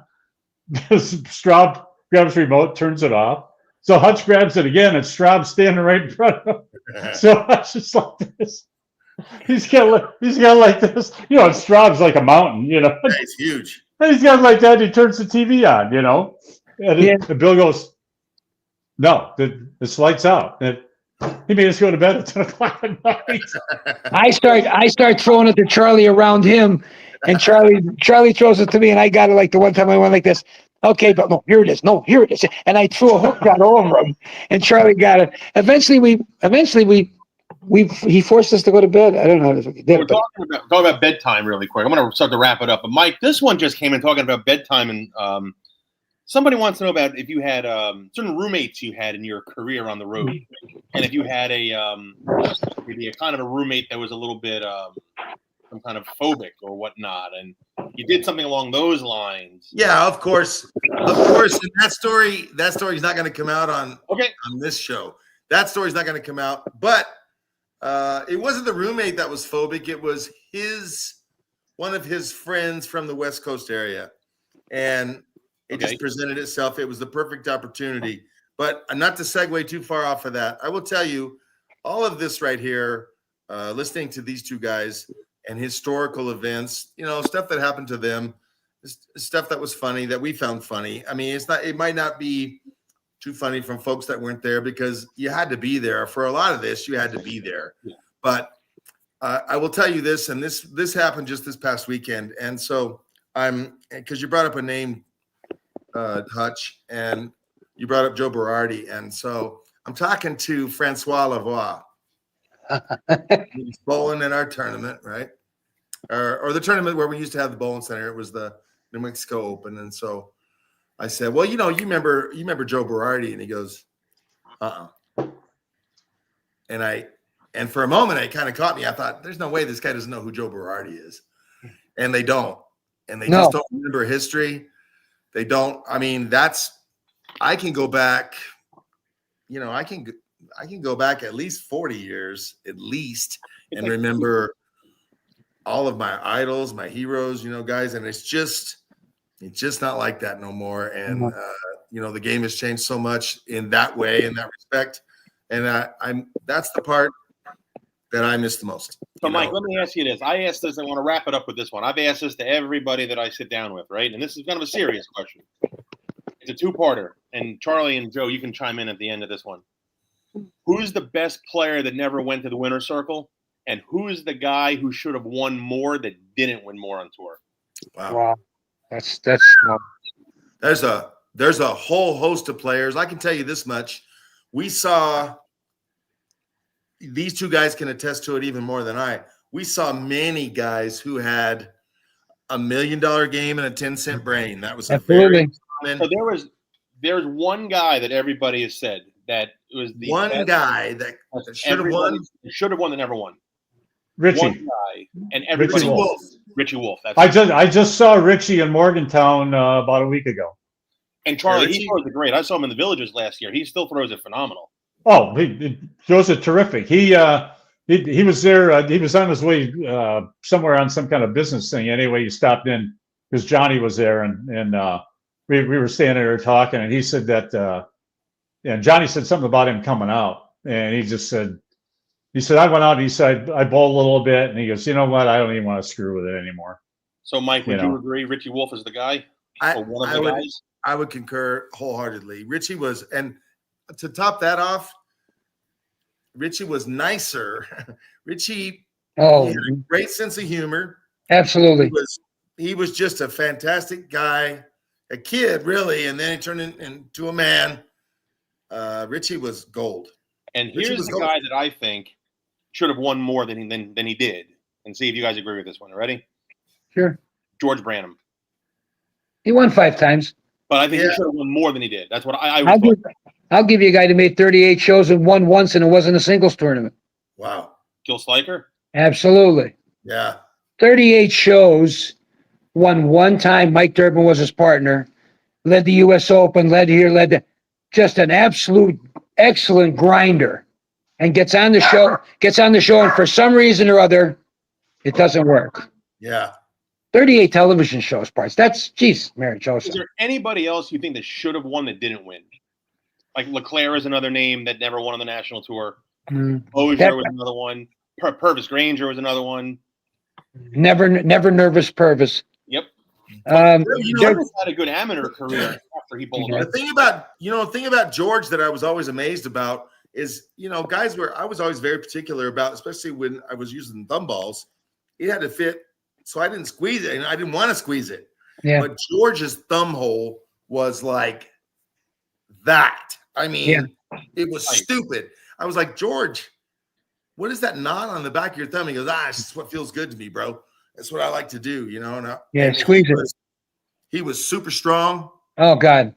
He was super strong and smooth as when he won the Firestone, I crossed with him that week. And he had something nobody else had. He bowled really good. He bowled great. Who else you guys think that should have went to the circle more that didn't? I mean, there's a bunch of guys that won 4 or 5 times. Emmett Shoots. Emmett Shoots. Mike. Emmett's still around. Emmett won Vegas one time, and yes, he did. There's a lot of guys there that were. No, the one that beat Walter. He made one show and had the front 11 at Walter. Never heard. Oh, the guy from Florida. The guy from Florida. Brian Davis. No. Brian Alpert's from California. He won once. But that guy, he 299, he 2-pinned on the last ball. Brian Davis is his name. Brian Davis. Yeah. He won the tournament, though. Yes. Bob, he won in Harrisburg when Bob Vespi said, "This is the next dude you're going to have." We never saw him again. Yes. There's been a lot of people that came out of there with a lot of promise. Brian Berg. Steve Fields. Brian Berg. Berg. You mean Steve Fair? Steve Fields. Who's Steve? Field? Steve Field was his name? He was Steve Fields won in Seattle, though, didn't he? Yeah. And never heard from him. Steve Fields. And that guy right there. Oh, boy. He's part 2 of my mystery story that I will share with you off the air. Who, Steve Fields? Oh yeah. Yeah, well, yeah. He was a little guy. He went up in Seattle when we bowled in was it in Tacoma or was it in No, it was in Seattle. Kennewick? Was it in Kennewick? No. I don't. Oh yes, I remember now. He was a little guy. Little guy, yep. Yeah, he threw good. He threw it good.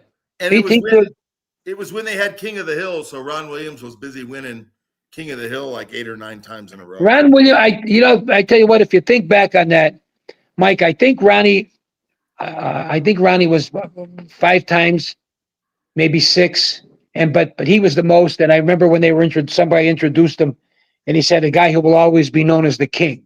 That went for like 1 year. Yeah, 1 year and it ended. Half a season anyway. Yeah, it ended. I mean, they kind of missed the boat because they had the guy who won the tournament just bowl, and if he let him come back the next week, you could double dip incentives because the guys weren't bowling for any money. No. And they bowl for less now. It sounds like a lot of money. A couple years ago that Kyle had, and the years that EJ's having, if he's a golfer, look out, man. If he's a pro golfer, if he's a pro golfer, this guy Scheffler is going into the FedEx tournament. He's seeded so much. Before he plays, and whatever he's won so far this year, before he tees it up, number one, he's got $23 million in bonus money in that tournament. $23 million. And I would put Walter's ability to bowl. Walter's the only guy that's been bowler of the decade for 2 decades. I mean, to me, I don't like the GOAT discussions because I think it's of your era. I think Carter was the GOAT. Then along comes Weber, and Roth and Anthony were interchangeable bowlers of the year. Roth was the power. Anthony was this little fluffer nutter outside. But I mean, then you got Walter, bowler of the year, 2 decades. It's got 175 television shows, guys. Did you ever watch him throw a horseshoe? Oh, he was the best in the world. Yeah, but if you watched him throw a horseshoe, yeah, everything about it, from the wind up to throwing it looked like he was bowling. Yes, it did. And Charlie's checking his phone. I think who that woman was, Charlie. Oh yeah, no, I did see it. Well, no, somebody, Larry Vermal just brought up Eric Adolphson. Yeah, Eric Adolphson. Yeah, but I don't remember what he looked like, Chubb. I remember the name. To be back on Walter Ray, I know this is Mark Baker took us to lunch one time with his dad. His father, we went in a helicopter, landed on top of the bank where we worked. We go down to eat. And Mark says, Mark, you got no Mark. Mark's crazy. He was pissed off because when Walter first made the finals before he won, they were actually introducing him as the world horseshoe champ. Yes. So Mark gets pissed off. And he says, well, we'll see how good he is here, and blah, blah, blah. And Mark Baker's dad, Nick, who was brilliant, says to Mark, are you sure you're mine? Do I have to call your mother to get the birth certificate? He said, he's the 5-time world champion horseshoe pitcher at 40 feet. He has the record for ringer percentage, like 92% for a whole tournament. Yeah. How many times you think he's going to miss something 15 feet away? And Walter don't even spot the arrows. He spots between the dots and the arrows. How many times do you think he misses it? Walter doesn't believe when he was bowling great, he never believed he missed his tournament. That's true. It was either the lane or the ball. He did not. I heard him say that. You couldn't tell him that. So his confidence was unwavering. All the other guys are looking, well, I'm here, I'm there. Walter, I mean, he to this day, I don't, Charlie, you see him. Like John Gaines, when we were doing the camp in Vegas, Walter will come in like the town, right? Let's say he said, anything going on tonight? There's a 5-gamer over here. Let's go. He said, he's not going over to bowling, and he's going over to destroy everybody. Yep. At 65, he's looking to just put his foot up your rear end, and you'll know who he is. That's what he is. Was he the toughest guy, or like total package that you bowled out there? You were out there with him in his prime. So was he the everything between the game, mental, like the killer instinct? Was he the guy, or is there somebody else? Well, he was I mean, for the time period, yes. My favorite bowler of all time is Duke. Okay. Just because I watched him struggle after he first won at 18. Yeah. Then it took him a while, and he didn't understand it, and he got real frustrated. And when he finally broke through again, he could do it all. And I watched him when he was 15 in Dallas, and he had that ball higher than Pete over his head and could strap it more than Pete, but he didn't have 90-degree tilt. Yeah, no, he was more forward. More forward. So ultimately, Norm was, and he got in. Then he got into shoes, and Carmen was all about shoes too.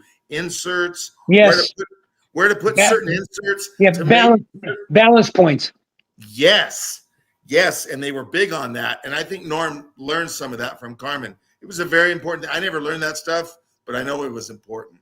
Well, and guys, think about this. Remember when they came out with the 5 animal patterns? Yes. The first ones when they cheated and all them. Yes.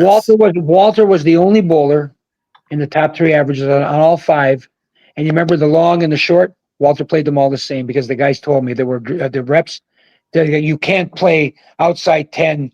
You can't play inside because the patterns. Walter was almost like Roth, maybe to a different. Roth looked at the lane and told you, "I'm going to play you here if you like it or not." Walter could do that. Everybody else had to go where the lane told you. Roth, when in his prime, remember Mike Collins, Charlie? Yeah. Yeah. Mike Collins is one of Larry Lichstein's best friend, and he was Larry said Mike Collins was the first great left-handed bowler he ever saw in New England. Mike is working on the truck, and Larry comes out looking, and Mike isn't there. Well, he goes in the lanes looking. We're at Kansas City, and he goes out into the trail, the mobile home, and Mike is sitting there with his head in his hands and like down like this, and Larry goes, "Mike, you're supposed to be in the truck." And he looked and he said to Larry, "What happened? What did I miss?" And Roth had just gone 289, 279, 289. He said, "I just watched the guy go higher than any series I've ever seen in my life." He said, and he's pissed off. I mean, Mark, 289, Jesus Christ. I mean, he's ready to kill you, right? He said, I never saw that. Even in the action days with the loads, no one ever shot 850. He said, you can hear all the stories you want. I came down to New York and then New Jersey and bowled all of them, right? He said, I never saw anything like that. He says, I can't believe the game. And that was with a yellow dot. That was the first time I ever saw Mark Roth bowl. He was bowling with Joe Wawa Tusa, right? By the order. Tusa, the bat, the longest arms in the world. Oh, Tusa? Yeah. Oh, he's the Batman. Yeah, they're bowling at Echo Lanes, and Mark is throwing a caramel white dot, and as God is my judge, I thought it was an egg because it looked like it was out of round. That's how hard he hit the ball, Mike. And this is when, and God bless him. I just put something on Facebook about Mark. God bless him. He was a Jewish kid in New York who wanted to drive a bus and root for the Rangers, and the guys will tell you that knew him. He just happened to be the guy who threw arguably the best ball on the planet at the time. He was, and Petraglia told me this: he couldn't beat Tusa in a tournament. Joe throwing that puss ball up the outside. Joe was tough, right? Finally, when he beat Tusa, he actually thought he could bowl, and he came on tour. These are these guys that are in New York every night bowling. Bowling alley closes down. 100 people go to another bowling alley, and then that closes down. 100 people, and then they all go to breakfast. I mean, this is crazy. Last one I got, I promise. And I'm going to give this one to Miller, because he's looking like he's chopping at the bit here. Who is? No. How about the best guy that never went out on tour? Jeez. And again, I have a guy. I have two actually. Yeah. One is Janowitz, but on the national tour I say Janowitz. Well, you see how good he is now. He's unbelievable. He was doing lanes. He was doing lanes for Cagle for us. I got toward the end of my career. So John is he was already a good bowler then, but I really never saw John bowl that much. How about I never saw him bowl at all. Mike Newman or Joe Vito? Both. I'll give you one other guy, but you won't know him. But the area he came from, they said that he go ahead. Newman Magic can't be straight. Newman was straight. Yeah. He wrecked himself. He did. Fantastic talent though. That was self-destruction. Joe Vito. He was inside out. He could load up and never go around it and had it tilted. I mean, his ball was fantastic. Yeah, he really was good. Joe was a great action player. Keep the ball on line. I never saw Joe hook it a lot. No, he couldn't. But he didn't miss the pocket a lot. But I'll give you a guy that every time he came to the U.S. Open, he qualified in his area, and he come to the U.S. Open, and I saw him make the finals twice. And he had a special needs child, and he couldn't really go anywhere. And I think he passed away. He was a scratch golfer, and his high run and straight pull was 138 balls. Jim Ewald. And he was all a 6'4", 310. Is And that I mean, right? you couldn't even hear him go up. If you So ever he's see like Steve Fair, if you Steve Fair again, ask him how good was Jimmy Ewald. So he's kind of like a Steve Cook. You're saying a guy like that. He's bigger than Steve. He was kind of Steve was a mountain, but Jimmy was a little flabbier. But boy, I mean, it's so nice. Oh my God, the guy says you scratch. You talk to guys that are scratch golfers. That doesn't mean that you play when you have poison ivy. I mean, this is crazy. Scratch golfers are special. I played pool at a pretty. Yeah, I was okay. There was a guy that lives in Scranton that I saw him. He was the number one player in the world in pool. Number one in the world, Jim Rempe. He won 99 professional pool I tournaments. remember that guy. Jimmy Rempe was all over the world, the number one player. How many number ones do you really meet? And when we bowled, we knew the guy. Doug Kent was the bowler of the year. We knew the guy. How many? Did you ever meet the number one tennis player? I never did. Did you ever meet the number one golfer? I never did. But Jimmy Rempe's he lives in Scranton. He's number one in the world. You were pretty good at pool, Hutch. I was okay, but you were okay. You were but definitely Jimmy, okay. Westlake wasn't bad. Westlake wasn't bad either. we never got to play. Yeah, it's too bad. You should have. Yeah, we could, but that was that story when Westlake played Pete, and I guess and it took Pete a while. Took Pete a while. Mazza took advantage of him. Mazza was there on the side. Yeah, they beat him out of a ton of money. How about Johnny Maz? Pretty good. Pretty good bowler. How about Warren Nelson? if he could ever got a ride to the bowling alley, he'd have been great. Right?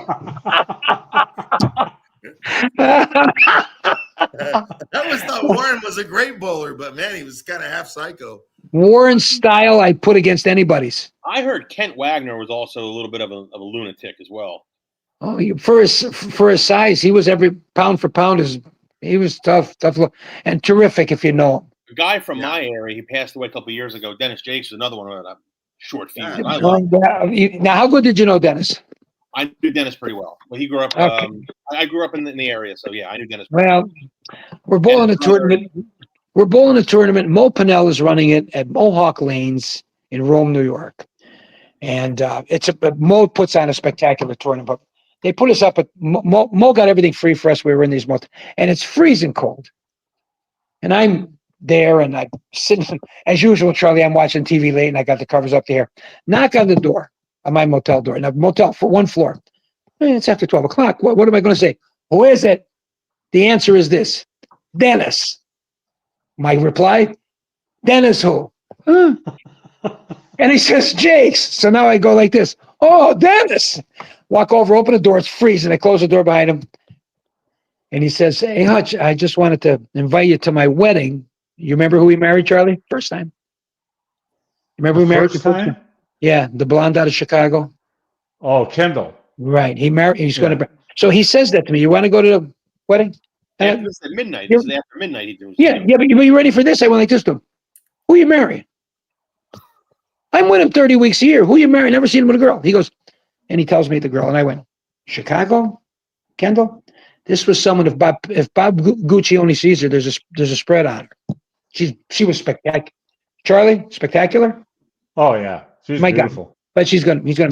So I said, how long you been dating? Well, he says, about 6-8 months. I never seen you with her. Well, we write letters and talk on the phone. Do you? I thinking. And I said, are you sure? And he goes, well, I tell you what, Dennis, if I happen, where are you getting married? It's in Chicago. Or it's 600 miles from my house. If I'm out there on the way bowling a tournament, I'll come up. And I said to him, as he's walking out the door, I said, are you sure? Famous last words. Figured I'd try it. How bad could it be? So I remember his dad. You remember his dad, the sweetheart of his dad? I said to his dad 3 years later when they got divorced, or 4 years later, I said, so what happened? I told him not to get married. He's broke. And Dennis always had some plan.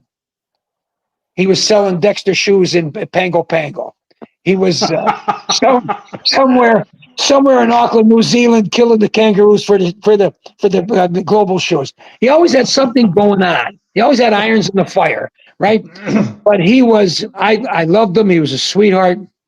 And I tell you, Mike, think about this. Think about a room you didn't want to break into if you were going to rob it. He roomed with Bob Spalding. Remember Bob? Yeah. You break in there, and if they're That's awake, a couple of bruisers right there. if they're awake, you better be a chimp, because if you're human, you're not going to have some. I mean, they were, and Dennis, he telling us all these. Well, look, Dennis Jakes. I'll give you one Dennis Jakes story, and he's beautiful. We're bowling Tucson, the Ghost Ranch across the street, Mike. Yeah, nasty. Walk over, yeah, but for convenience, just walk over to the it's lake, right? there. Right. So I walk in. What is the Ghost Ranch, Hutch? For those who don't know, I don't know what that is. Ghost Ranch Ghost Motor Ranch Lodge. Okay. Ghost Ranch, and it was a motel. Everything was one floor, and you lit it. It was 200 feet from the front door of the Golden Pin. Yeah. So I come walking in. I get a coffee. I'm sitting in the bleachers, and there's about 5 guys, 6 guys there. They're as old as I am now, and they're watching. And Dennis is right here. He's throwing a ball. So double, third frame. I mean, and the surface was so good that the carry down hit you immediately. 2, 4, 8, 10. So I start saying something loud enough so Dennis could hear me. I said, this guy is a 300 game left-handed? The guys look at me. Come on. No. And in the pros, you can switch hands. I wouldn't doubt it if he switches hands and makes this. And he hears me. Picks it up left-handed, the gutter. So he's got 26, 42. He's got 48 in the third, right? So he goes, strike, 2, 8, 10. He didn't move enough. And I said to the guys, don't worry, he's got it now. He knows just where to move. This one makes the 6-10. It goes over here, right? Triple, there's another open. He's on a triple going into the 10th frame. Greek church. And the guy looks at me, what do you think? Well, I explain everything. If he hits the 6 and it goes off the 9 with his ball speed, it's going to go the other way, hits the 10 pin. Ball's 149 with a double and a triple. So I'm going down with the coffee, and Dennis and he looks up at me, and he's kind of red. I said to him, what pair are we on next? He goes, get the fuck out of here. I told that story to Don Johnson. Did he like to laugh? Oh, You're talking about great bowlers. This was as good as it got. And he passed away with a whisper. And I mean, I told him that story. He was on the floor. I'm just talking. I'm just in the back talking. I mean, I can't help it if he has rabbit ears, but we didn't talk about you talk about the great bowlers. We can do this another time. I want to wrap this up. It looks like Mike is getting summons here. I've kept him. Yeah, I mean, a little bit. Yeah, she's on me. Mike. I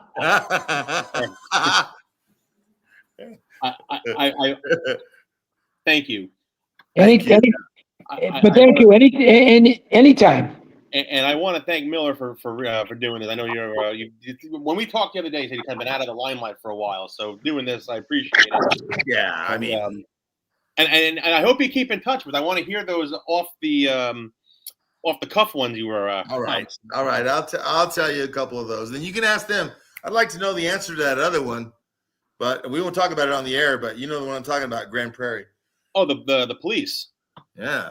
Well, I can say that one. I mean, I don't think that's a bad one. That's interesting. Charlie, I've asked this to you. You didn't know who the answer was. How about I'll end with that one. Is that all right? All right. Go ahead. So go ahead. Parker tells me the story. Bowling at Forum in Grand Prairie. And I want to say it was the late 80s, early 90s. And doing roll call. So it's Tapp, Hutchinson, Miller, Mr. X. So they go see me after roll call. All right, no big deal. So the guy goes up to Goose and he goes, you didn't pay your entry. Oh, my checkbook's in my hotel room. He goes, all right. He goes, well, I'll move you to B squad, but can't bowl A squad. You got to pay me for a bowl. No problem. So A squad bowls. He comes back to the bowling center. He pays the tournament entry fee in singles, 5s, and 10s. It was bowl B squad. So it was like 5 or 6 frames into game 1. Here comes the Dallas Police Department. Go to the front desk. They're looking for Mr. X. Oh, he's on 15 and 16. So police department, police officer walk over to 15 and 16. They grab the guy, have a word with him. And the next thing you know, they put handcuffs on. They walk him out of the bowling center. They arrest him right on the spot. I have no idea who that is. Well, what happened? And they said, well, he held up the 7-Eleven down the street from the bowling center. Well, how did you know it was him? Well, he had his name shirt on. We got him on. His name shirt on. Is this a true story? Joe, this has been told. Parker told this to me. Johnny told this to me, and I never heard this. The end of it is, we won't tell you who it is. He's a well-known guy. He goes, can't tell you who it is. I've asked, numerous people, and nobody. I've asked Ballard. Ballard's the other one I've talked to, and Dell says it's true. He just can't remember who the guy is, but it happened. See, by the late '80s and '90s, I'm not in Grand Prairie anymore. I never even heard that. I never even heard that.